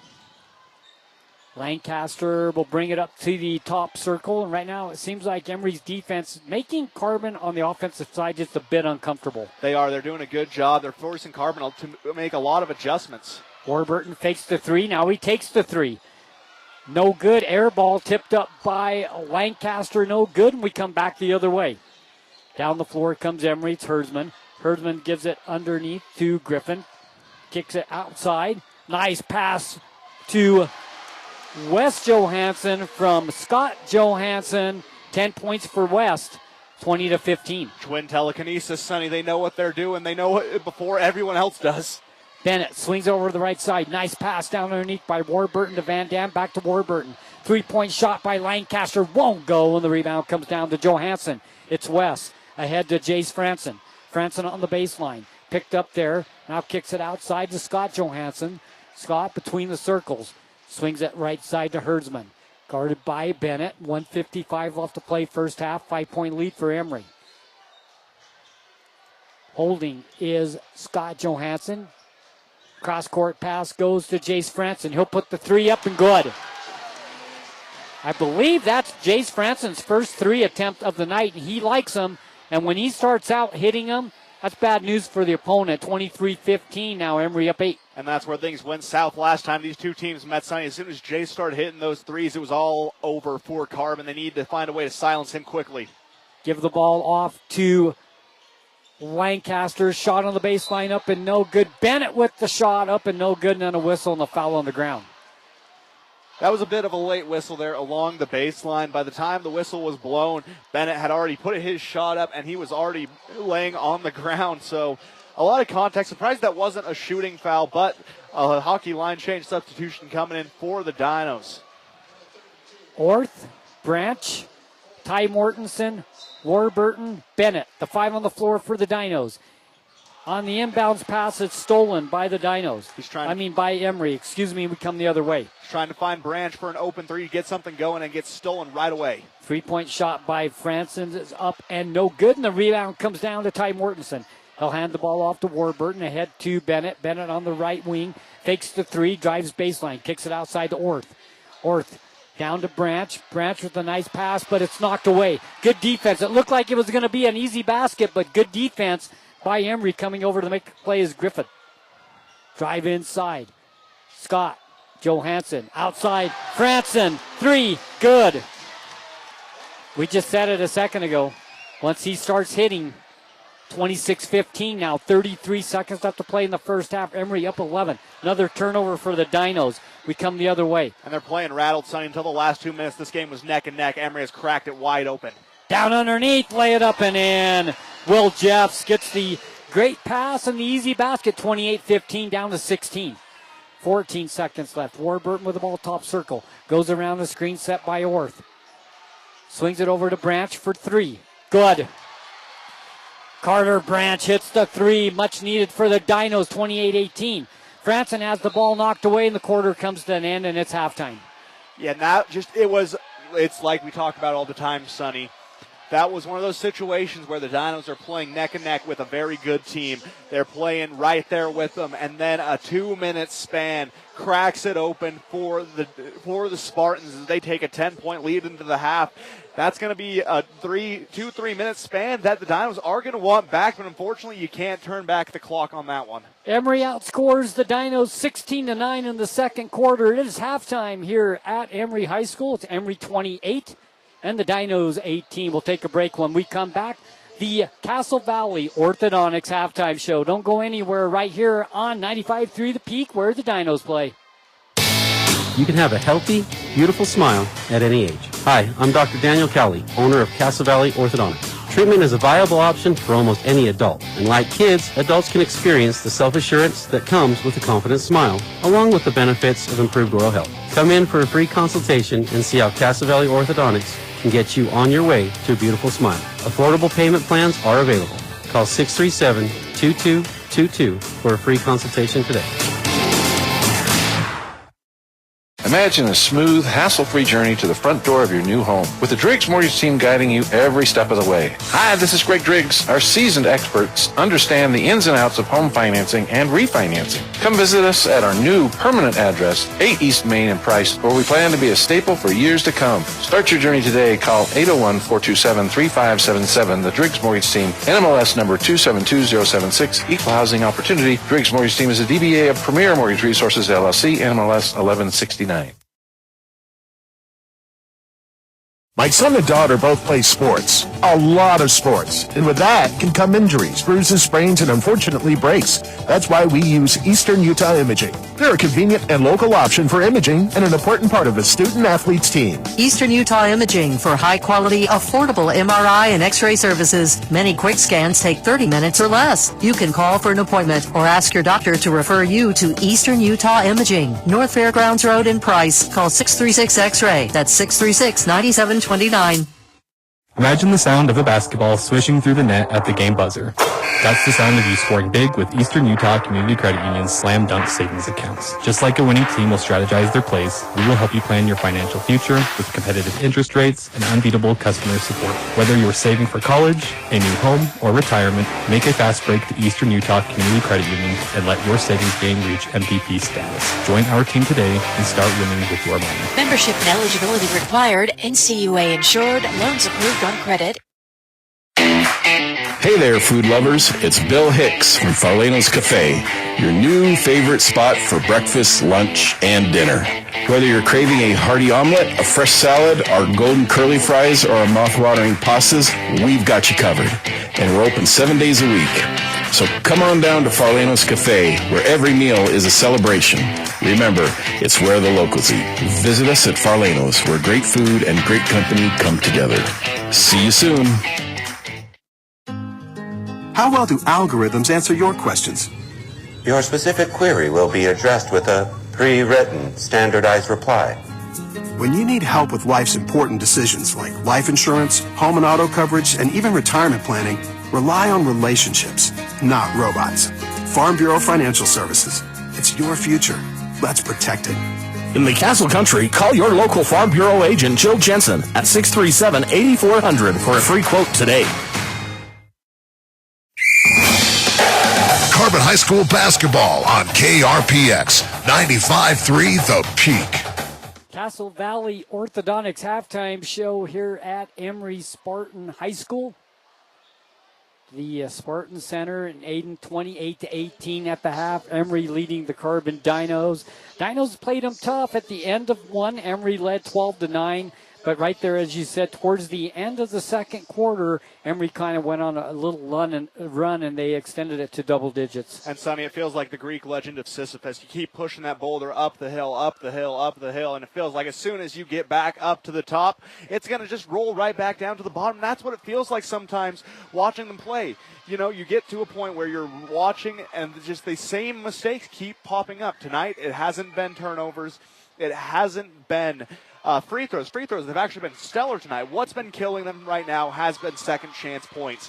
Emery has been doing an excellent job crashing the offensive glass, ripping away points from the Dinos. They grab those boards, and they're able to get easy putbacks, and that just is unsustainable if you want to try and win a basketball game, especially when you do it in bulk like the Dinos did at the end of the half. Taking a look at stats here at the first half, we'll take a look at the Emery Spartans first, and leading the way, Wes Johansson. He has 10 points in the first half. The power forward / center senior, averaging 11 points a game. He's almost there in half number one, but he's just dominating in the paint right now. He's got that little spin move, most of his shots, Aiden, have been high percentage shots just right at the basket. Yeah, and in a game where the three-point shot isn't falling for many people, having a player like Wes Johansson who can get you going in the paint is crucial, and Emery is lucky to have not just one. They got two because his brother Scott has 4 in the paint as well, so they've been dominating down low. Jace Franson has 8 points in the ballgame. He only had 2, and then we talked about him hitting 3-point shots, and he hit one. And then we said once he hits them, you got to watch him. He came right like 2 possessions later, hit another 3, and ends with 8 points in the first half. Yeah, all he needed was that one to make something happen, and as soon as he got that confidence built up, he was unstoppable from beyond the arc, something which the Dinos need to be wary of because, like we saw last time these two teams met, when they can start shooting, they really make you pay. Will Jeffs in the starting role tonight with 6 points. All those were early in the game, but it was a good thing to put him in there because it got Emery off to a decent start. Yep, 4 points in the first, 2 points in the second. He has done an excellent job complimenting Scott and West down in the paint. They've been running a more of an untraditional look from what we've seen from them typically. They're playing 3 players down low in the paint. They're having 3 players who can crash the board, 3 players who can get those high percentage looks from either off the low block or the baseline or the low block extended in the short corner, and they're just doing an excellent job making the Dinos pay down there. Scott Johansson with 4 points for the Emery Spartans. So only 4 players have put the ball in the basket for the Emery Spartans, but they're up 10. That's all they need right now. They're 0 for 2 from the free throw line, so no points from the charity stripe, and they've only had 5 turnovers. Yeah, they've done a good job taking care of the ball. That first quarter was a little iffy in terms of their ball handling ability. They kept throwing turnovers out of bounds, just letting loose balls roll gently away. They weren't taking care of the ball in the first, but the second they flipped that script. They've been excellent ever since. And as for the free throws, they've had 1 trip to the line so far this game, an 0-2 affair from Wes Johansson. Just unable to capitalize there, but right now that isn't going to impact them. Castle Valley Orthodontics halftime show. Let's take a look at the Carbon Dinos leading the way. Logan Bennett, 7 points in the first half. He had a good first half of basketball, Aiden. Yeah, and as soon as he checked into the game, Sonny, you knew he was about to put on a show. Logan Bennett up to 7, like you said. He really is such a high flyer. He's such a motor player. He can get everyone on the court going. That's going to be one of the keys for the Dinos. They go into the second half is getting him going, feed him the ball, let him bring that energy, and there it's going to spread out to the rest of the team. Ort has 4 points in the ball game, and then Carter Branch with 3, Cannon Mortensen with 2, and Carter Warburton with 2 for the Carbon Dinos. But as you look at the stats, I think the thing that shows up the most is that the reason why Emery's up 10 is they're winning deep in the paint by the basket. As Emery are scoring down by the basket, you have Cannon Mortensen with 2, and Ty Mortensen hasn't scored yet for the Carbon Dinos. That's just showing you that right now Emery is winning the paint. That they are, whether it be offense or defense. Their 2-3 zone has provided a lot of good collapse defense on the Dinos. Now, I'll be very honest, Sonny, you heard me before the game. I'm a big critic of the 2-3 zone. I hate it. Yep. But Emery has made it work tonight, and they've done it in a very effective way. They're cutting off passing lanes. They're not allowing anything easy. The best way to beat a 2-3 zone is by moving it cross-court, corner to corner, wing to wing, trying to get them off kilter. Then you have a lane open or you have an open shooter. Emery has stayed calm. They haven't allowed anything like that. They forced it to only one side. They don't allow anything cross-court. So as a result of that, the Dinos' offense has struggled. So the Dinos shoot 6 for 8 from the free throw line, and Emery not scored from the line. So there's a 6-point difference from the free throw line for the Dinos, or that's keeping them within 10 points actually. And they only turned the ball over 7 times in the first half. So much better on the turnover thing, much better on the free throws. But the paint is the difference here in the first half. Yeah, and that's where it's going to continue to be the difference unless Carbon can really clamp down on anything that Emery's trying to throw at them. Go ahead and give us some scores from around the state, Aiden, before the second half starts here. Well, it's not just here. It's rivalry week across the state, as right now in Manti, the Templars up 41-37 over the Hawks of North Sanpete in Richfield. The Wildcats up 24-11 over Juab. In Parowan, they are up 17-21 down 21-17 against the Beavers.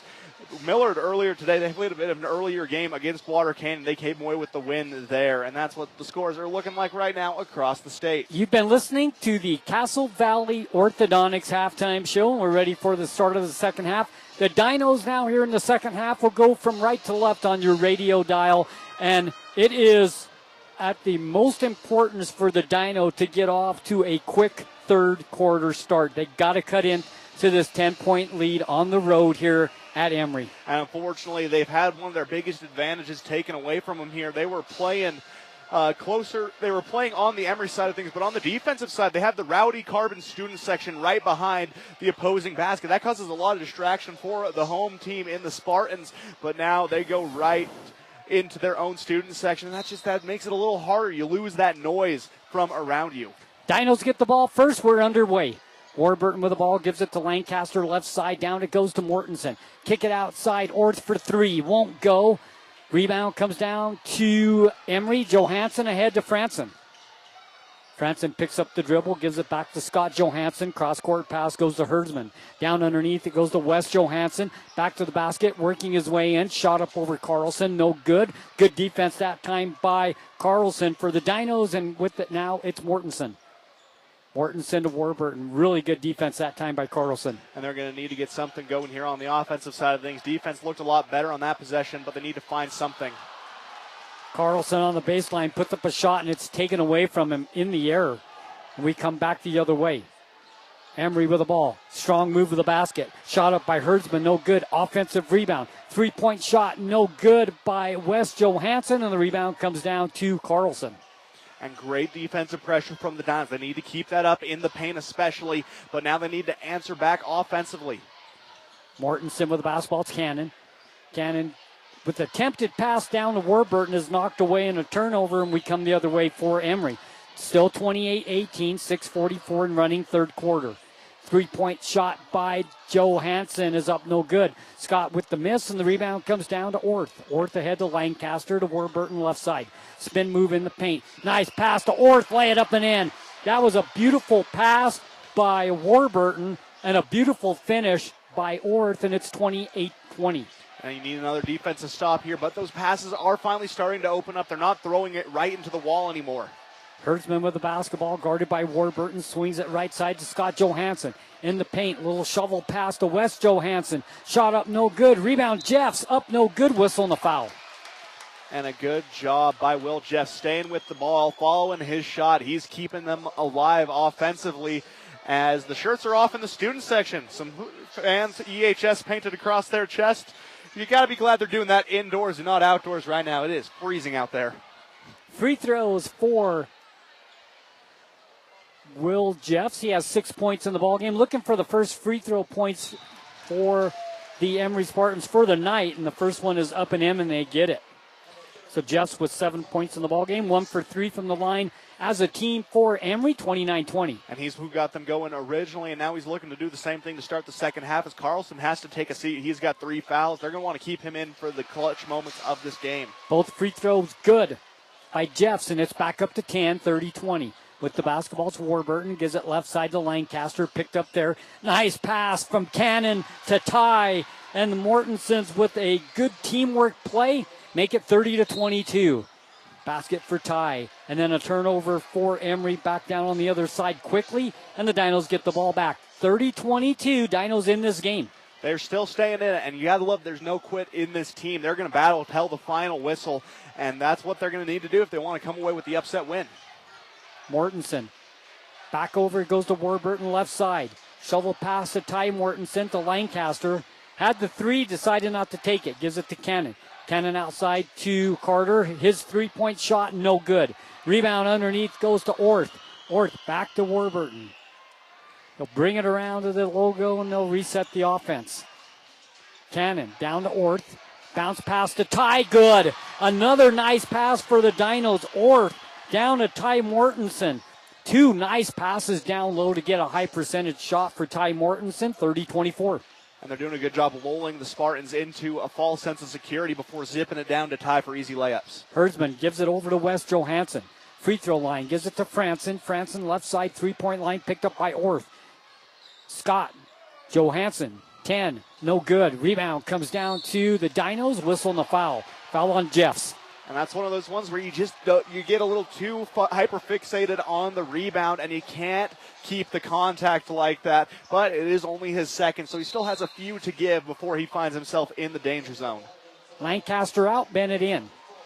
for the Carbon Dinos. Yeah, that's one of those fouls that you give when the ball's still on the other side of the court. It's just a foul that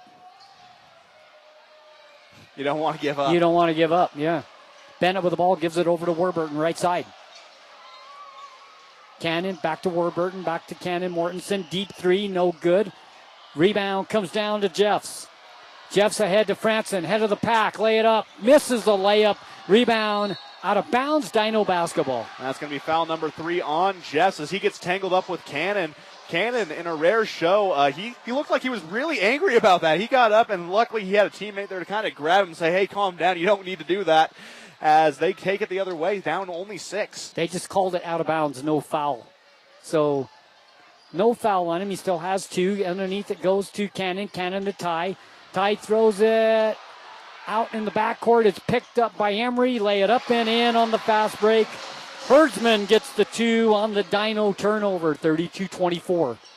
And that's one of those turnovers where it was too much sugar and they got a cavity. They were trying to do too much. 3-point shot. No good by Cannon Mortensen from the left baseline, whistling a foul on the Dinos. As going up to get the rebound, Will Jeffs. And I believe the foul is on Ty Mortensen. They're calling it against They're going to call him Orth.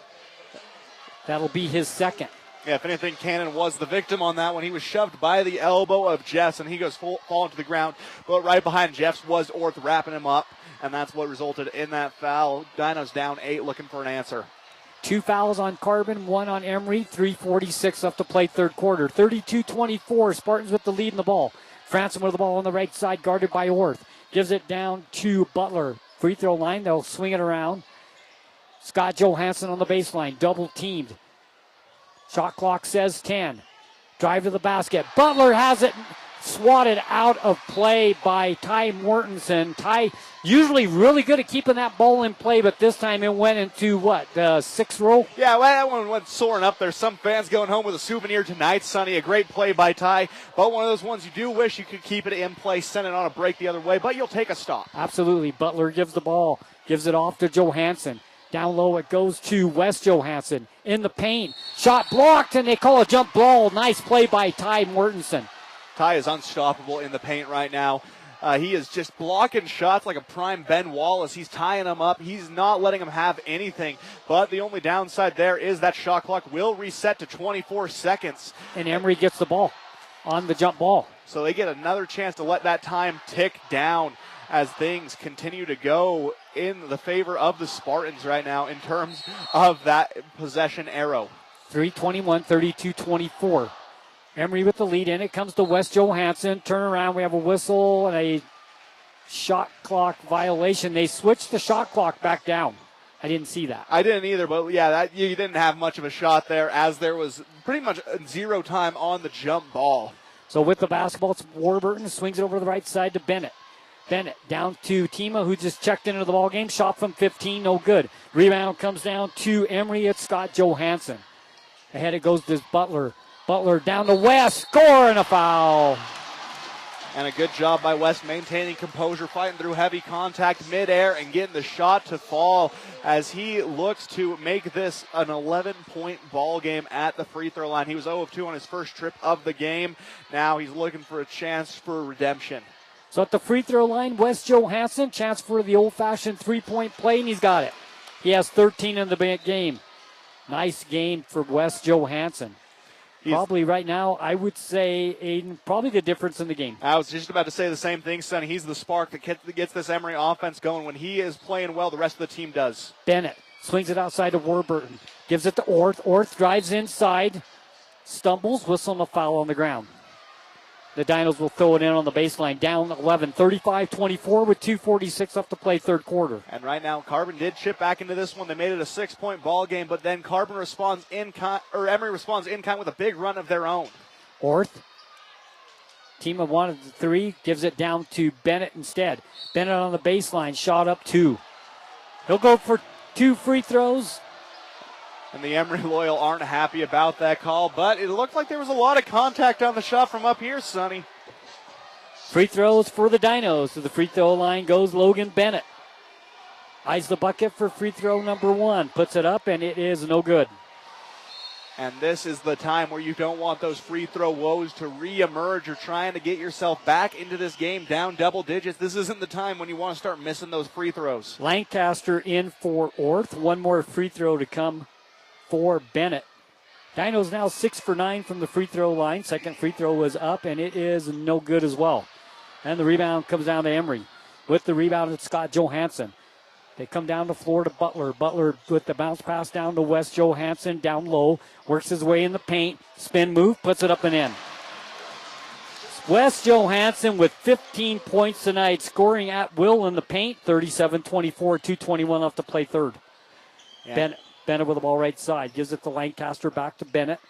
On the right wing, three-point line, back to Lancaster. They play catch, back to Bennett. Bennett now makes a move in the paint, slips and traveled.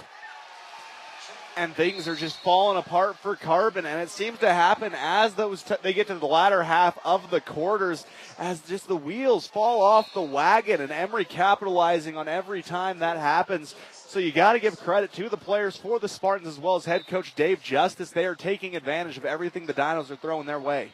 Herdsman hands the ball off to Franson, brings it past a half-court stripe for the Spartans, comes right side, finds a gap, drives all the way in to the paint, and then a whistle and a foul on the Dinos on the ground. And they're going to call him for a hook against Logan Bennett. Definitely could see it from up here. He tries to hook the arm of Franson as he's driving to the basket, slow him down a bit. But as a result, they have one more foul to give before it's free throw time for the Spartans. Franson will throw it in on the baseline. And it comes to Wes Johansson. Back to the basket about 8 feet away. Kicks it outside. Three-point shot for Emery. Good.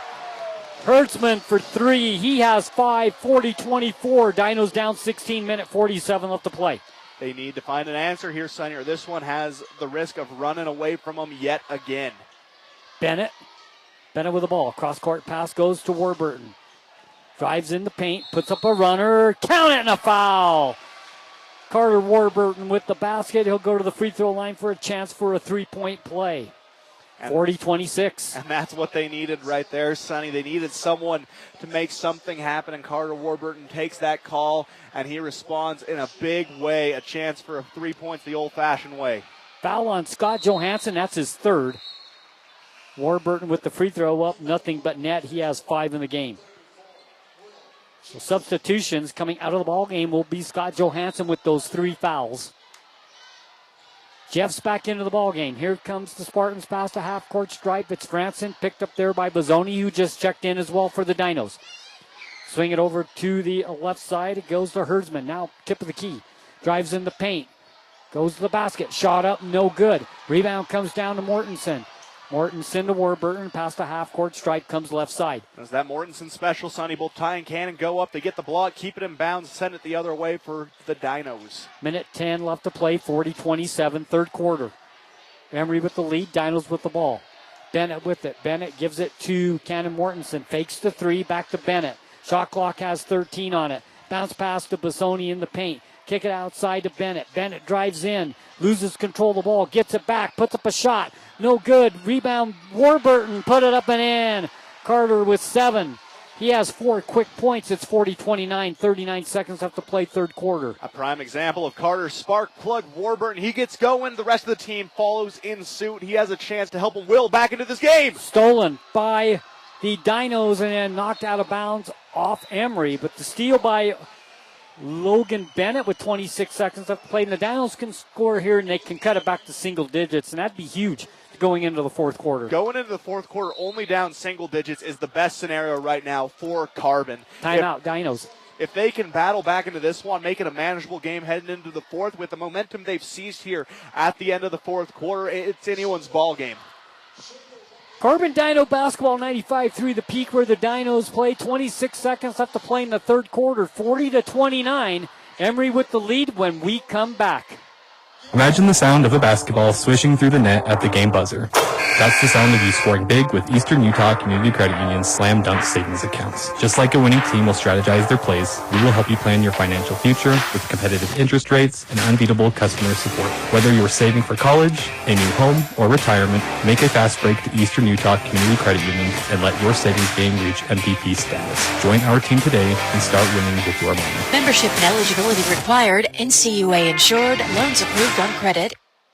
Dino basketball on the baseline, 40-29 with 26 seconds left to play. Shot clock off.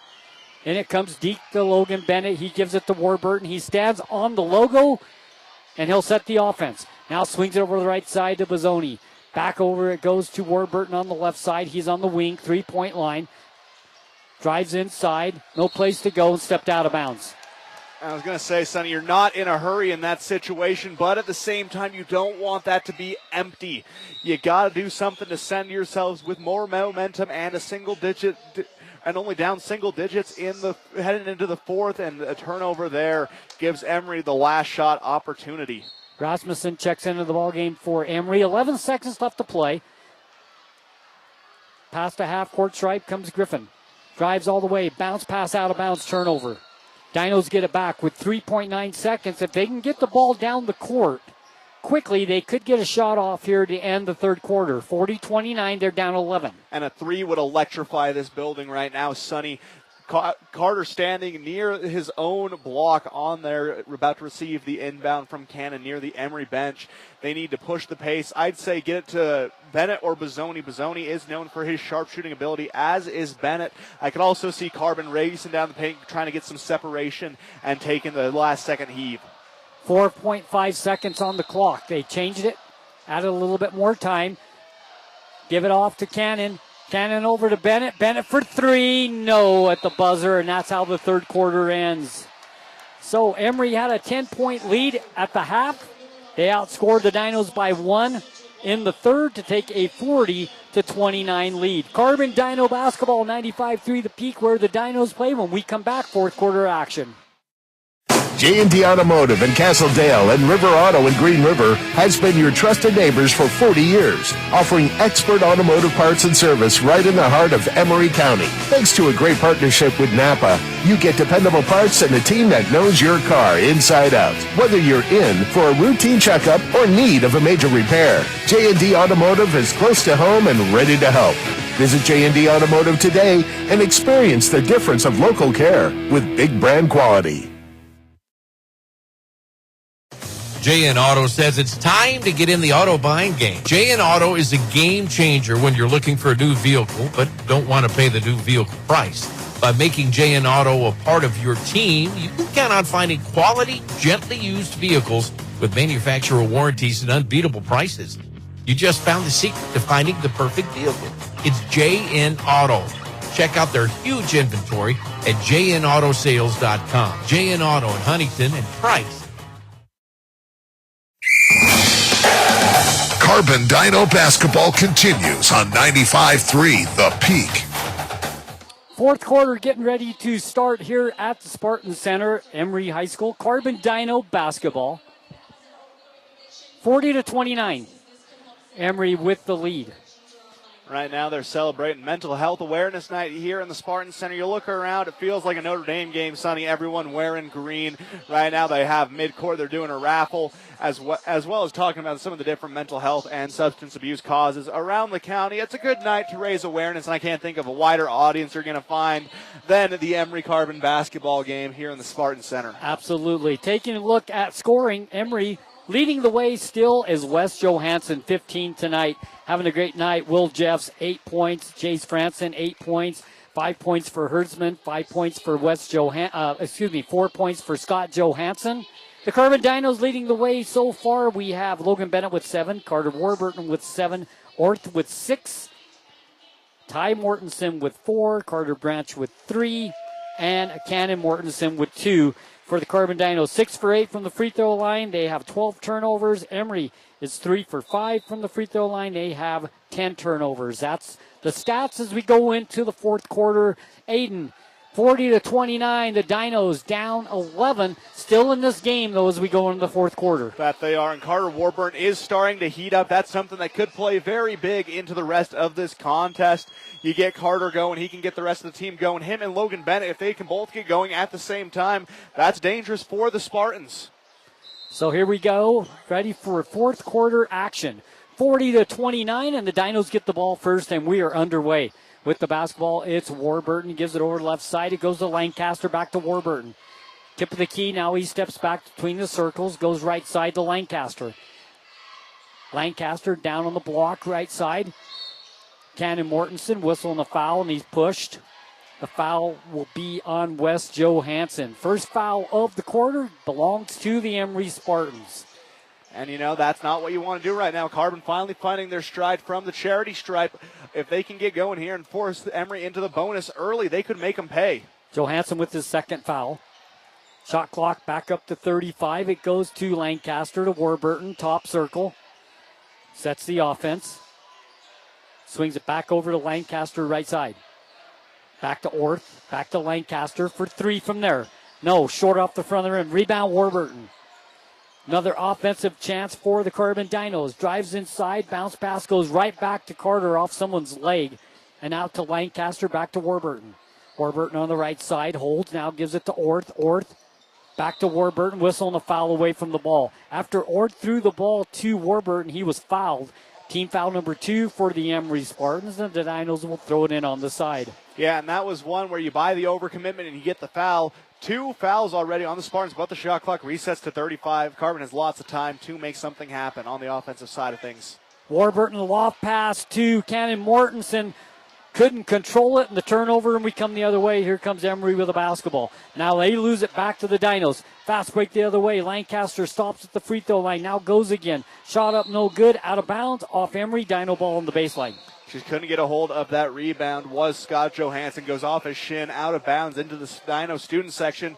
Carbon retains possession, but it has been a very quiet minute and 22 seconds for both of these teams. No one really being able to gain any momentum.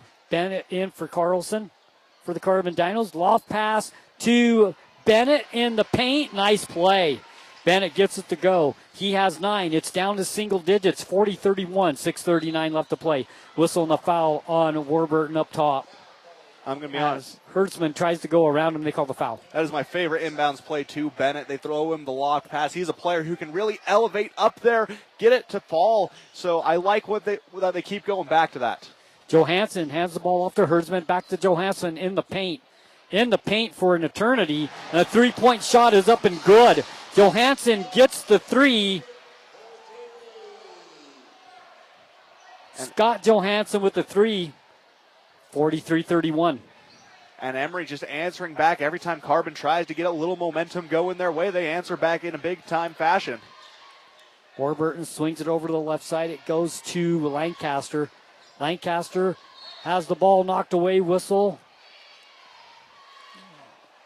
Foul on Emery. That foul is going to be on Hertzman.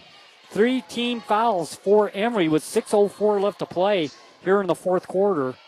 The Dinos trail 43-31. As well as a third personal foul on Hertzman. He's going to want to play a little careful for the next few minutes before he picks up that fourth. Lancaster gives the ball over to Cannon Mortensen on the baseline, drives in, gives it to Orth. Orth shot up, no good, just wouldn't drop, and the rebound comes down to Jeffs.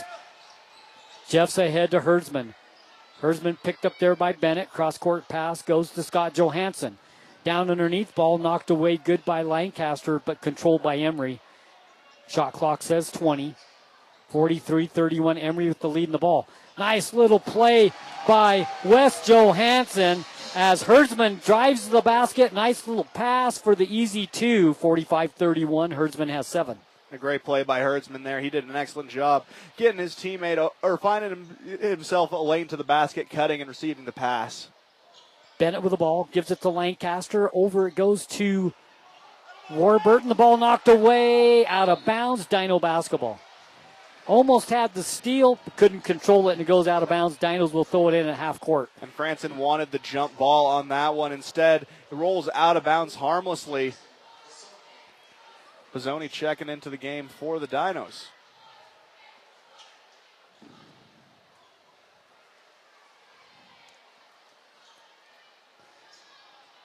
So the Dinos will throw it in right in front of the scorer's table, and coming in for the Dinos will be Pizzoni. He comes in for Cannon Mortensen. And it comes to Warburton. He'll bring it to the tip of the key. Now swings it left side to Bennett. Bennett picked up there by Franson.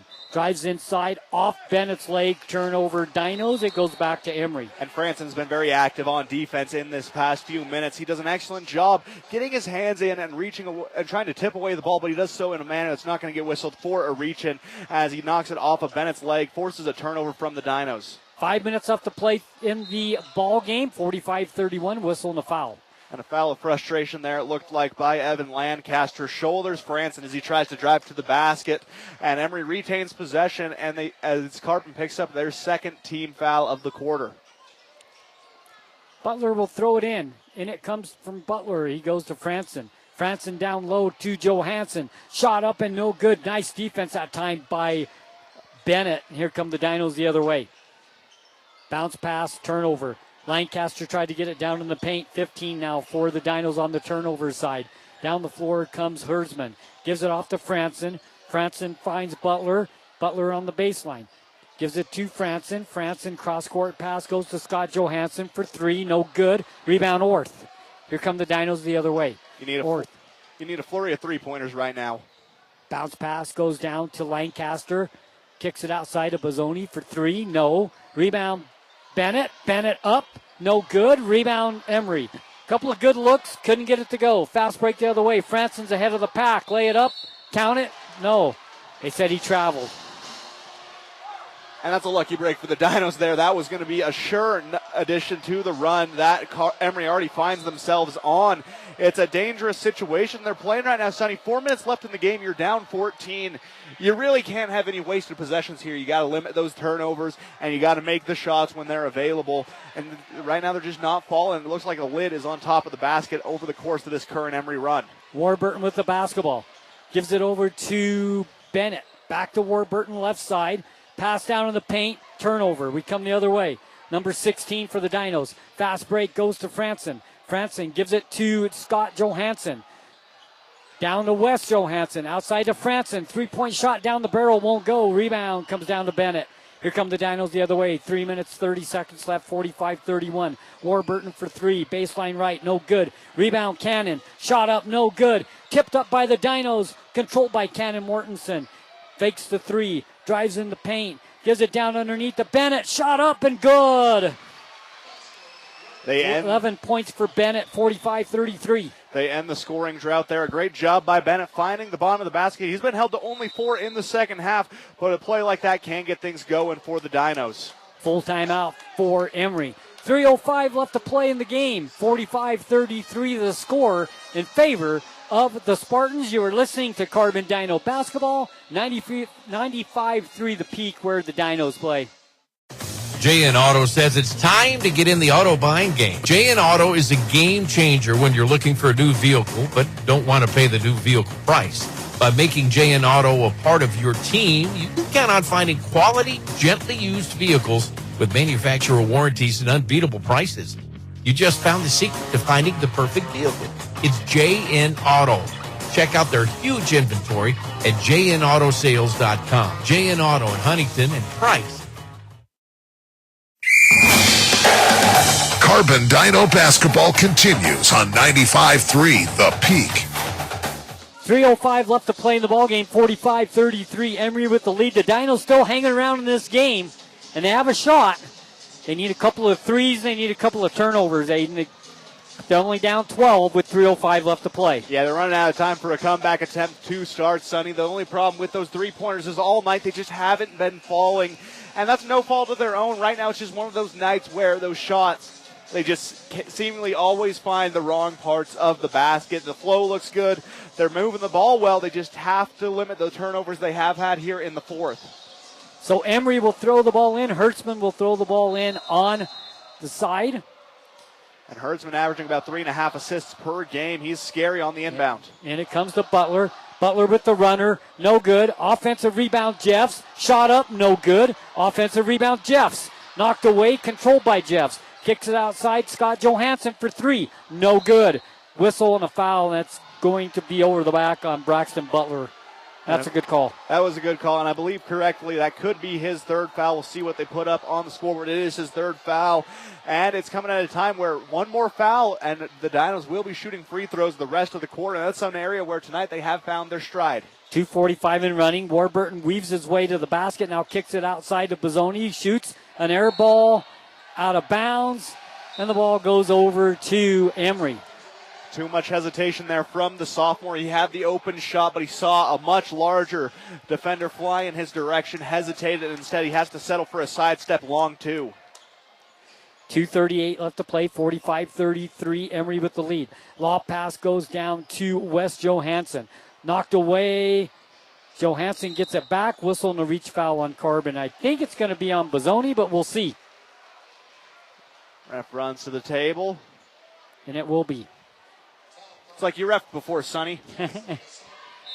Team foul number 3 for the Carbon Dinos. And on the baseline, Porter Hertzman to throw the ball in for the Emery Spartans. Carter Branch comes into the ball game for Bozzoni for the Carbon Dinos. 2:28 left to play, 45-33. If there's a sophomore I trust in this game to make a big-time shot, it's Carter Branch. Bounce pass, nice inbound play to Scott Johansson. And that's something I've noticed. Emery's got a lot of points on the inbounds pass when it's been underneath the basket. They do. Those baselines out of bounds plays are eating up the Dinos. Warburton strong to the basket, lay it up and in. Nice play by Carter, 47-35, 2:08 left to play. I like when Carter gets aggressive like that and takes it to the basket. He can finish well. Me too. That's when he's playing at his best, is when he is playing aggressive. That opens up every other aspect of his game. That's when he can get those shots up too. But they answer back with the 3 of their own. Scott Johansson with 12, 50-35, minute 50 left to play. Down on the left side it goes to Cannon Mortensen. Give it to Bennett. Bennett on the baseline. Goes around the defender, Johansson. Whistle and a foul over the back on the Dinos. A minute 40 left to play. 50-35 the score. And with how well Emery's been shooting the ball, Sonny, it feels like this one is almost over. A minute 40 with a 15-point lead. In the NBA and for maybe the collegiate level, it feels like you can come back from that. But on the high school level, it feels like it's a rarity. Both teams have 4 fouls. They'll be shooting free throws for the rest of the game. With a minute 38 and running, and Emery with the ball, it's Franson. Past a half-court stripe piece comes. He is picked up there by Branch. Gives it over to the left side to Hertzman. Hertzman guarded by Warburton. Back to Franson. They now go to the 4 corners, and they will run clock. Reach by the Dinos, almost a steal. They get it back to Johansson. Johansson down to Franson on the baseline. Shot clock says 10. That spread offense, 4 corner. Knocked away in a turnover. The Dinos get the ball, but it worked because it took the clock down to a minute. It does. This is a situation where you don't need to force anything. Orth for 3. No. Rebound underneath the Bennett. Shot up. No good. It was halfway down. It popped out, and the rebound comes down to Thomas, who checked into the ball game, whistle and a foul. And sometimes, Sonny, it's just not your night, and right now that's how it feels for the Dinos. They're getting good looks at the basket. They're taking good shots. I like the plays they're making off the ball, on the ball, but they just can't get anything to fall right now. I like this 4-corner offense for Emery. I mean, you're up 15. Even if you don't score, if you run the shot clock down to 3 or 4, it's a success for you because the opponent is running out of time. Yeah, this is a situation where you don't need to score in the slightest. 8 points for Hertzman as he hits the first free throw. They're now 4 for 6 from the free throw line. But yeah, this is a situation where you really don't need to, you're not in a rush to do anything. You don't need to score. You can afford a shot clock violation here because it serves the ultimate purpose of letting that clock continue to tick down as warm up the bus chants start from the student section. I believe that we will win. And right now, Sonny, I think the Spartans on the court believe that as well. So 51 seconds left to play, 52-35, the Dinos trail. Substitutions, Carlson in the ball game, Tima in the ball game for the Dinos along with Griffith, Lancaster, and Carlson. That's the 5 on the floor for the Carbon Dinos. 51 seconds now left to play, and the clock begins to run. Tima with the ball, tried to get it down underneath, ball knocked away, controlled by the Dinos. Down it goes to Cannon Mortensen, he'll lay it up and in. 4 points for Mortensen, 52-37, down to 38 seconds left to play. The Dinos are not going to foul, and Emery's just going to run the clock down. Shot clock 28, game clock 30. And you have to give Emery credit for how they've guarded Cannon Mortensen all night long. Normally a very potent presence in the paint. Tonight they've been held pretty quiet. They do shoot the ball. Devin Rasmussen with the 2, 54-37. 17 seconds left to play. Gives it down to Cannon Mortensen on the baseline. Drives into Carlson, whistle and a foul. Free throws for the Dinos with 12 seconds left to play. 54-37. Emery with the lead. Dinos shooting free throws. To the free throw line goes Maxwell Carlson, the senior, looking for his first points of the ball game. And you know, this is going to be a good time to earn them. You have a wide open shot. You're facing your own student section. Free throw, no good. And Emery clearing the bench right now. They're putting a bulk of the reserves into the game currently. 12 seconds left. I think that's good to get them some playing time in the rivalry showdown. 54-37. Emery, second free throw by Carlson is up, and it is good. And the Dinos full court pressure, and Emery breaks the press. Gives it down to Rasmussen. Whistle and a foul on the Dinos with 6 seconds left to play. And Emery's staying aggressive. They're sending a message right now to both the Dinos and any other team who they're going to be facing in the coming weeks that they're not afraid. They're going to keep pushing the pace no matter who's in the game, no matter what the score. They're not going to stop. Devin Rasmussen, the senior at the free throw line to shoot. He'll shoot 2. Eyes the bucket for free throw number 1. Puts it up, and it is no good. 5 for 8 from the line tonight for Emery. 8 for 13 from the line tonight for the Carbon Dinos. And that's one of the best free throw shooting performances the Dinos have had all season. So you definitely got to give them props there. That's the one area where they have been able to have their shots fall. Second free throw by Rasmussen is up and good. 5 seconds left to play. Dinos get it down the floor. Mortensen, Cannon drives inside, loses that out of bounds off Emery with a 1.4 seconds left to play. And the Dinos come to Emery. They give it a valiant effort, but the Spartans are going to come away with the win. Mortensen for 3 at the buzzer, no good, and that's how the game ends. Final score here tonight at the Spartan Center, Emery 55 and the Carbon Dinos 38. When we come back, the Eastern Utah Community Credit Union postgame show right here on 95.3 The Peak, where the Dinos play. Imagine the sound of a basketball swishing through the net at the game buzzer. That's the sound of you scoring big with Eastern Utah Community Credit Union's Slam Dunk savings accounts. Just like a winning team will strategize their plays, we will help you plan your financial future with competitive interest rates and unbeatable customer support. Whether you're saving for college, a new home, or retirement, make a fast break to Eastern Utah Community Credit Union and let your savings game reach MVP status. Join our team today and start winning with your money. Membership and eligibility required. NCUA insured. Loans approved on credit. At A Perfect Smile, they specialize in transforming your smile with precision and care. From porcelain veneers and dental implants to orthodontics, crowns, and bridges, their expertise covers every aspect of general and cosmetic dentistry. Dr. Jackson and his team are here to address even the most challenging dental concerns, helping you achieve a smile you'll love. Ready for a smile makeover? Call A Perfect Smile today, 637-2100, to schedule an appointment. Feel the force of the Ram heavy-duty truck, the power horse beast that thrills with its performance. Hi, this is Thad. Imagine saving up to $15,000 off the original MSRP. Auto Farm has 15 at the ready and waiting for a test drive, including 5 hard-to-find dualies, exceptional strength, unprecedented durability, and might that echoes in every gear shift. Demand the best from your heavy-duty jobs. Demand a Ram heavy-duty from Auto Farm. Because with Ram, it's just not driving. It's just not a lifestyle. Don't just imagine. Come in and test drive away today. Hi, this is Tim Frame, manager at Cache Valley Bank. Are you getting ready to tackle some spring projects, or are you already making summer plans? Now is a good time to stop in and see how Cache Valley Bank can assist you. With a great team of friendly, knowledgeable bankers, we can provide you with the financial tools needed to help you succeed. We are dedicated to providing you with the personalized attention you deserve. Come visit us at 82 West Main Street in Price and let us show you what opening an account with Cache Valley Bank can do for you. Imagine this. You're cruising down the highway, windows down, music up, but suddenly your car sputters. Don't let car troubles break your stride. At Cars, Complete Auto Repair Service in Wellington, they're dedicated to keeping your vehicle running smoothly so you can keep enjoying those flawless drives. From regular maintenance like oil changes and wheel alignments to tune-ups and even new tires, Cars is here to help. Visit Cars today and drive away confident knowing your car is in its best shape ever.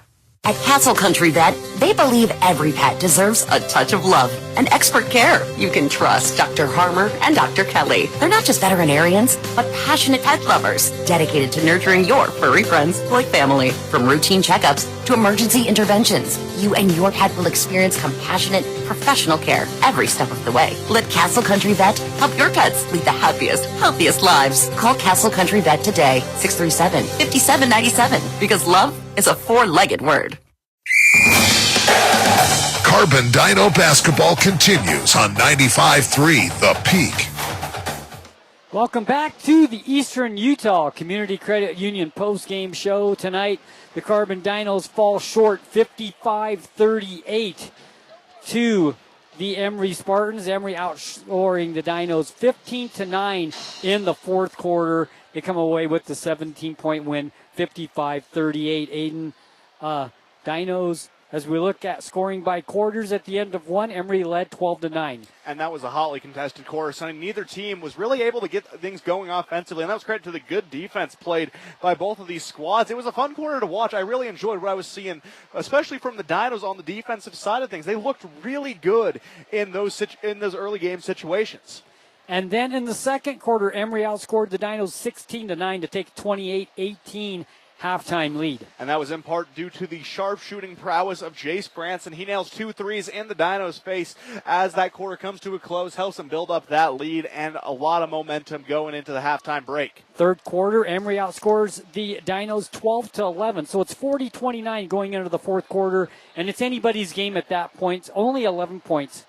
Yeah, it was a very hotly contested game. Carbon looked like they were finally getting their footing going. They were playing against a very hostile crowd. If you looked over at the Emery student section, it was massive. Just a sea of Spartans, and they were letting you know every little mistake you made, and they were making you pay for it. So a lot to battle against as they go into the fourth.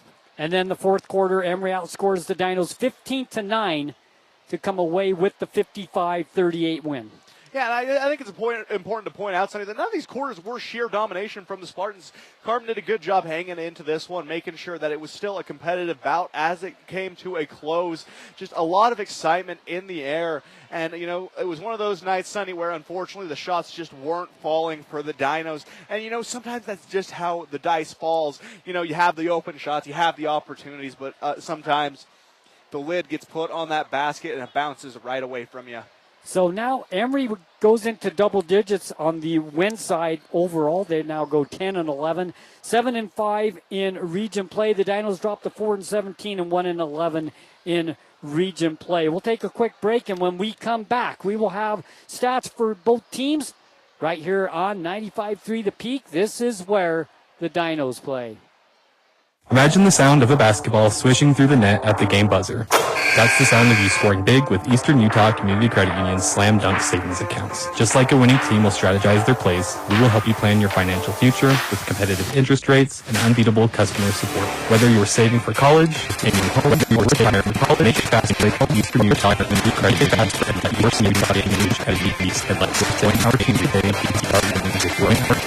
Eligibility required. NCUA insured. Required. NCUA insured.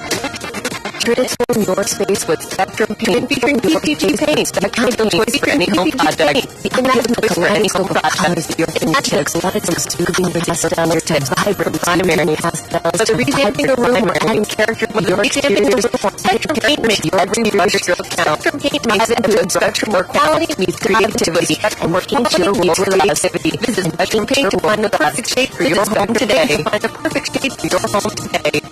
I don't feel good. Caring for each and every customer can their needs is the foundation of what a smart pharmacy is all about. So when I need prescription or advice, I can depend on the pharmacist at Smart Health. Looking for a new pharmacy? It's now beginning for a new pharmacy or prescription. Any smart call 667-65 for Google Smart Dimensional RX.com. Download their app today. RX with convenient. Download their app today. You will never be Main Street. Selling to 221 North Main Street. Be smart about it. It's your health. Be smart about it. With Desert you Federal Credit Union. If your vehicle is Federal Credit Union, and you're looking at your payment, you're looking at you Federal Credit Union. You can have competitive financing options that will keep your payment refinancing. Plus, the knowledgeable businessmen of you Federal Credit Union will make the transition smooth and hassle-free. The transition rates speed offer your cash and control your finances. Visit SFU Federal Credit Union today. Membership and eligibility apply. Loans on a credit card if member NCUA. Loans on a credit credit member NCUA. Algorithms answer your questions. How will algorithms answer your query will be addressed with a specific reg will be standardized reply. You need help with life's important decisions. You need life insurance, home and auto coverage, and even retirement planning. Rely on retirement planning, not rely on Farm Bureau Financial Services. It's Farm Bureau Financial Services protected. In the Castle Country, call your local Farm Bureau agent, Joe Jensen, your local Farm Bureau at 8400 for a free start today. 8400.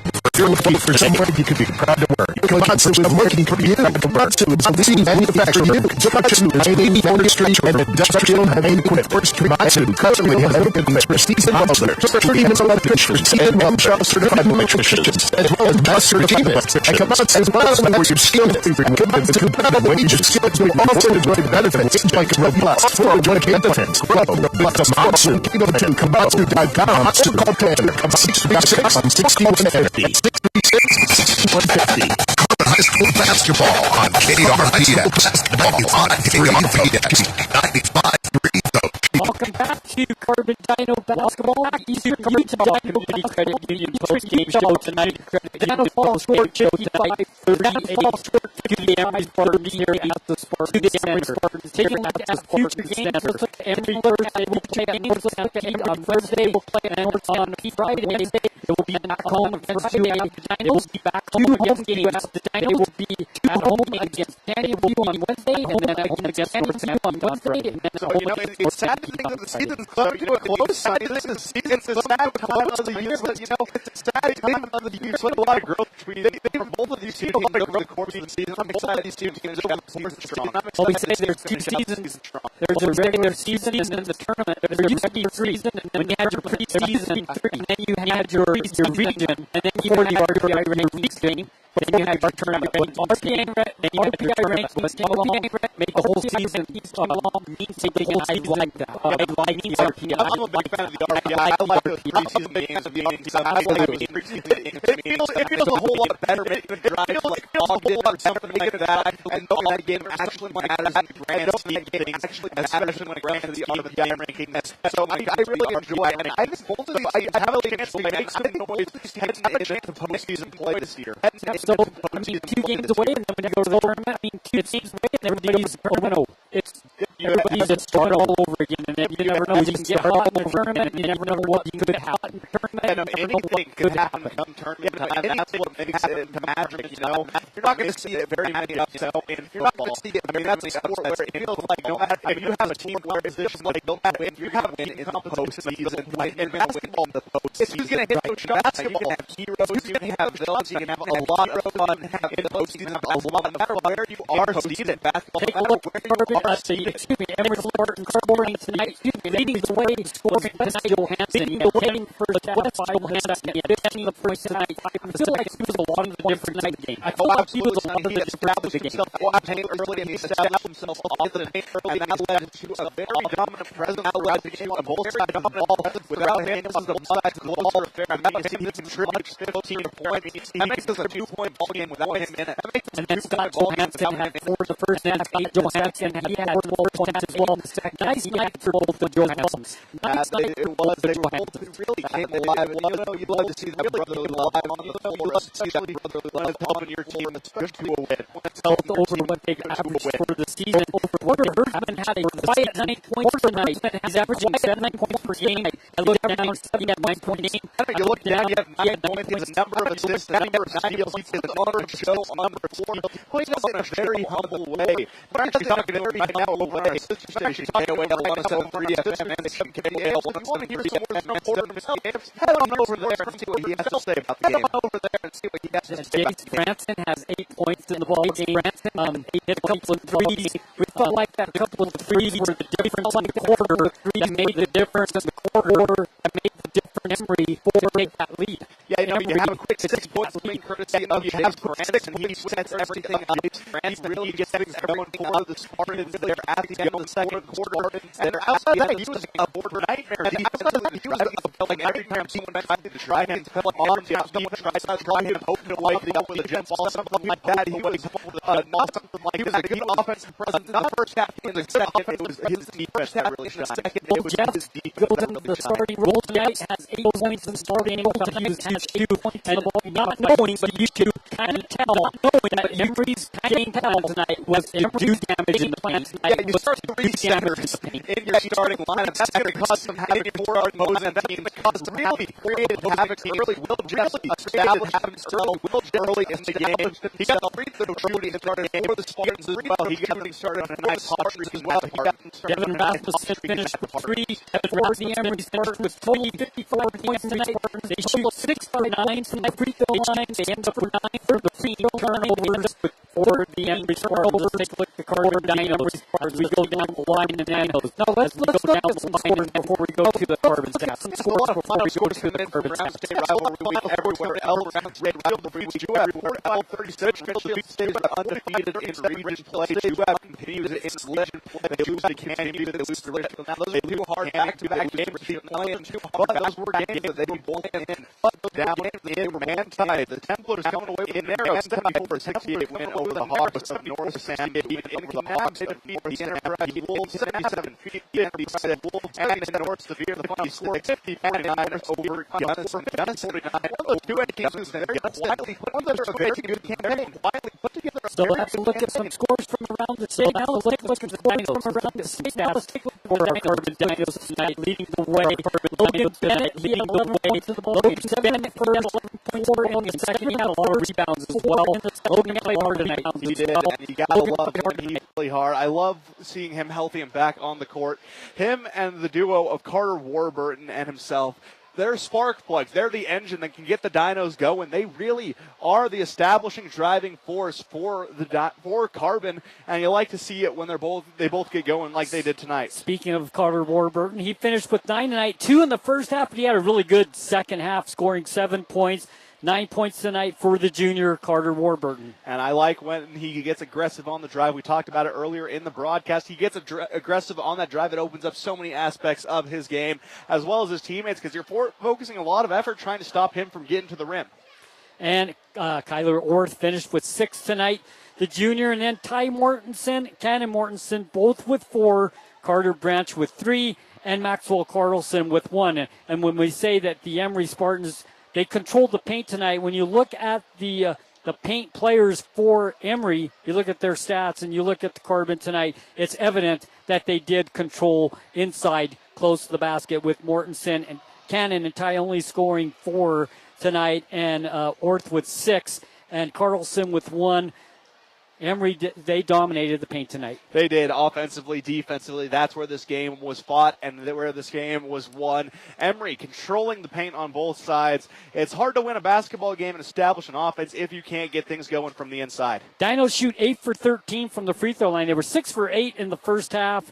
Second half, that dropped a little bit. They finished 8 for 13. 16 turnovers tonight against the Emery Spartans, but they fall short 55-38. And as you said, the next game will be Wednesday at home, and Canyon View gets to come to Price. And thank goodness they get to come here, and we're not going there, Sonny. That drive is brutal, and it also plays into the Dinos' favor. That drive takes a lot out of you, whether you be a commentator or a player, especially sitting on a bus for that long, eating gas station food. It's not a recipe for success. So when you talk home court advantages, that is a real home court advantage for Carbon. We'll take a break here at Eastern Utah Community Credit Union post-game show. Once again, the final score tonight, 55-38. The Emery Spartans defeat the Carbon Dinos. The last of 3 games in a row here on 95.3 The Peak, but we'll have more next week. Don't go anywhere. We'll be right back. This is Dave and Ryan from Dave and Ryan's Movie Review. Experience movies the way God intended them to be seen. On the big screen at the King Cole Theaters. And action. Whether it's stunning action, heart-stopping horror, tender romance, gut-busting comedy, or wholesome family flicks, movies are always better on the big screen. Connect on Facebook for instant access to showtimes and the latest blockbusters. With showing 7 nights a week and matinees on weekends, you can immerse yourself in the magic of movies at the King Cole Theaters.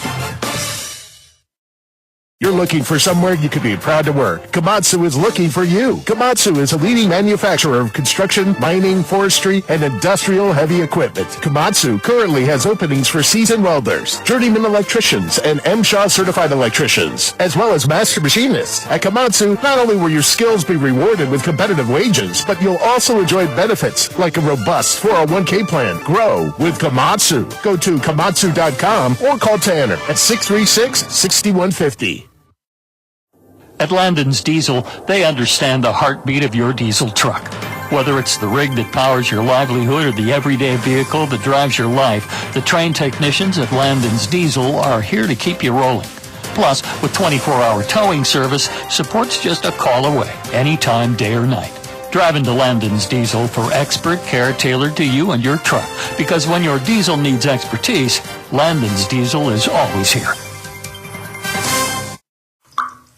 You gonna fix that? Fix what?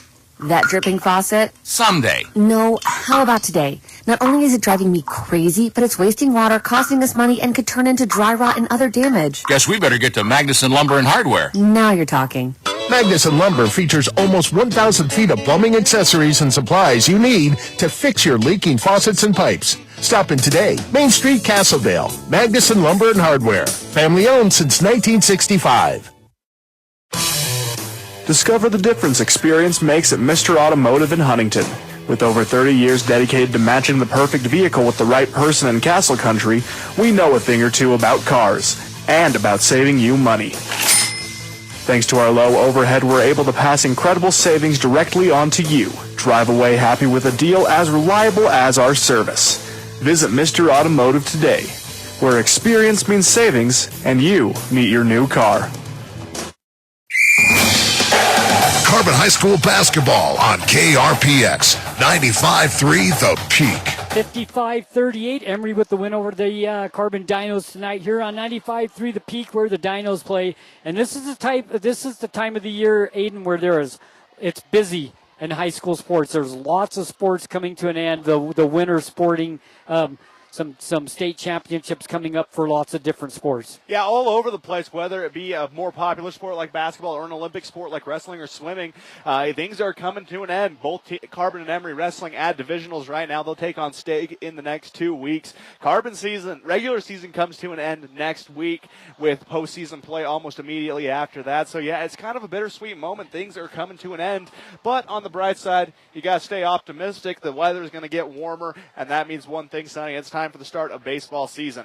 Well, you can keep up with everything going on in high school in the local area with Jordan Buscarini on Drive Time Sports Monday through Friday on KOAL 107.3 FM and 7:50 AM. He'll keep you updated with everything going on and all those sports that you were just talking about, basketball as well for the girls and the boys coming up, and national scene as well. It's a great show to listen to stay updated on everything. Does a great job. That he does. And if you ever miss out on any of these games, these broadcasts are available on both Castle Country Sports Emery and Castle Country Sports Carbon on YouTube, as well as full game recaps available usually the night of the game on CastleCountryRadio.com. So you have no excuse not to keep up with any of these teams, Sonny. It's very accessible with the Castle Country Radio app, CastleCountryRadio.com, or on the Castle Country Radio family of stations. Yep, also on our sister station, the Utah Jazz, still playing on KOAL. So lots of sports going on. USU Eastern, we're not done with them yet. Their season's getting close to coming to an end, and the tournament time will be there for that. So there's all kinds of stuff going on in the area. So keep it right here on Castle Country Radio.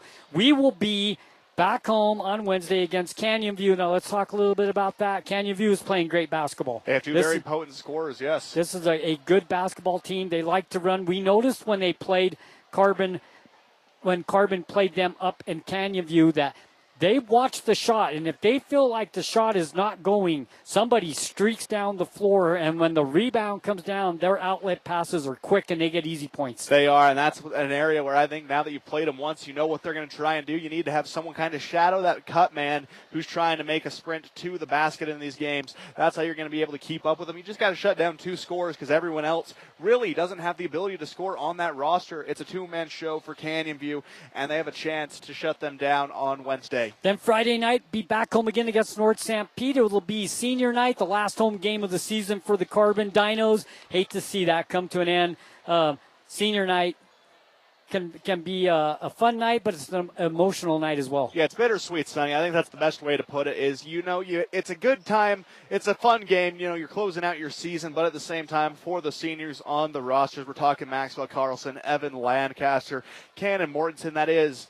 It's sad to see him go, as well as Charles Tima. It's sad to see all 4 of those players go away because they've really laid it all on the floor for the Dinos over the course of the year. Then after that, it'll be tournament time, and we'll be there for that. Looking forward to that. That's going to be fun.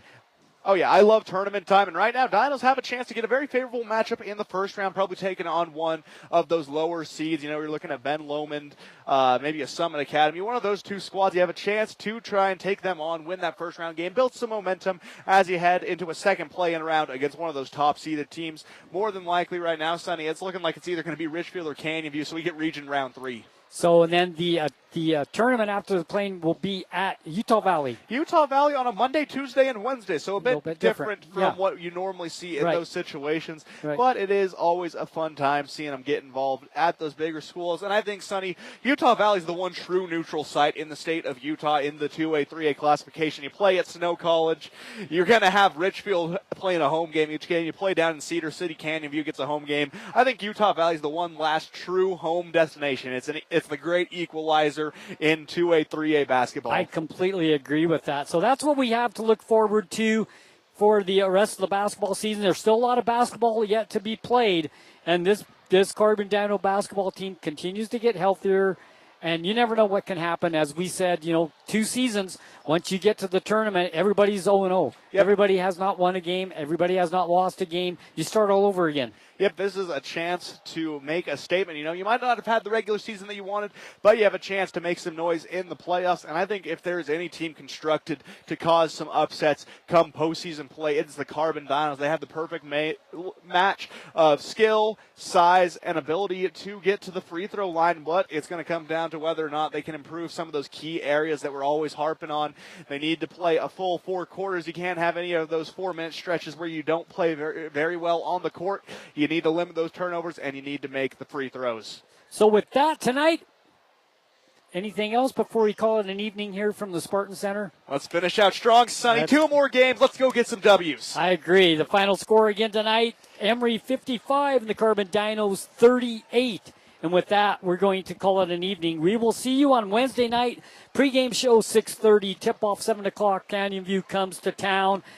We hope you enjoyed the broadcast as much as we enjoy bringing it to you. Once again, the final score tonight, Emery 55, Carbon 38. We will see you Wednesday night. Have a great evening and go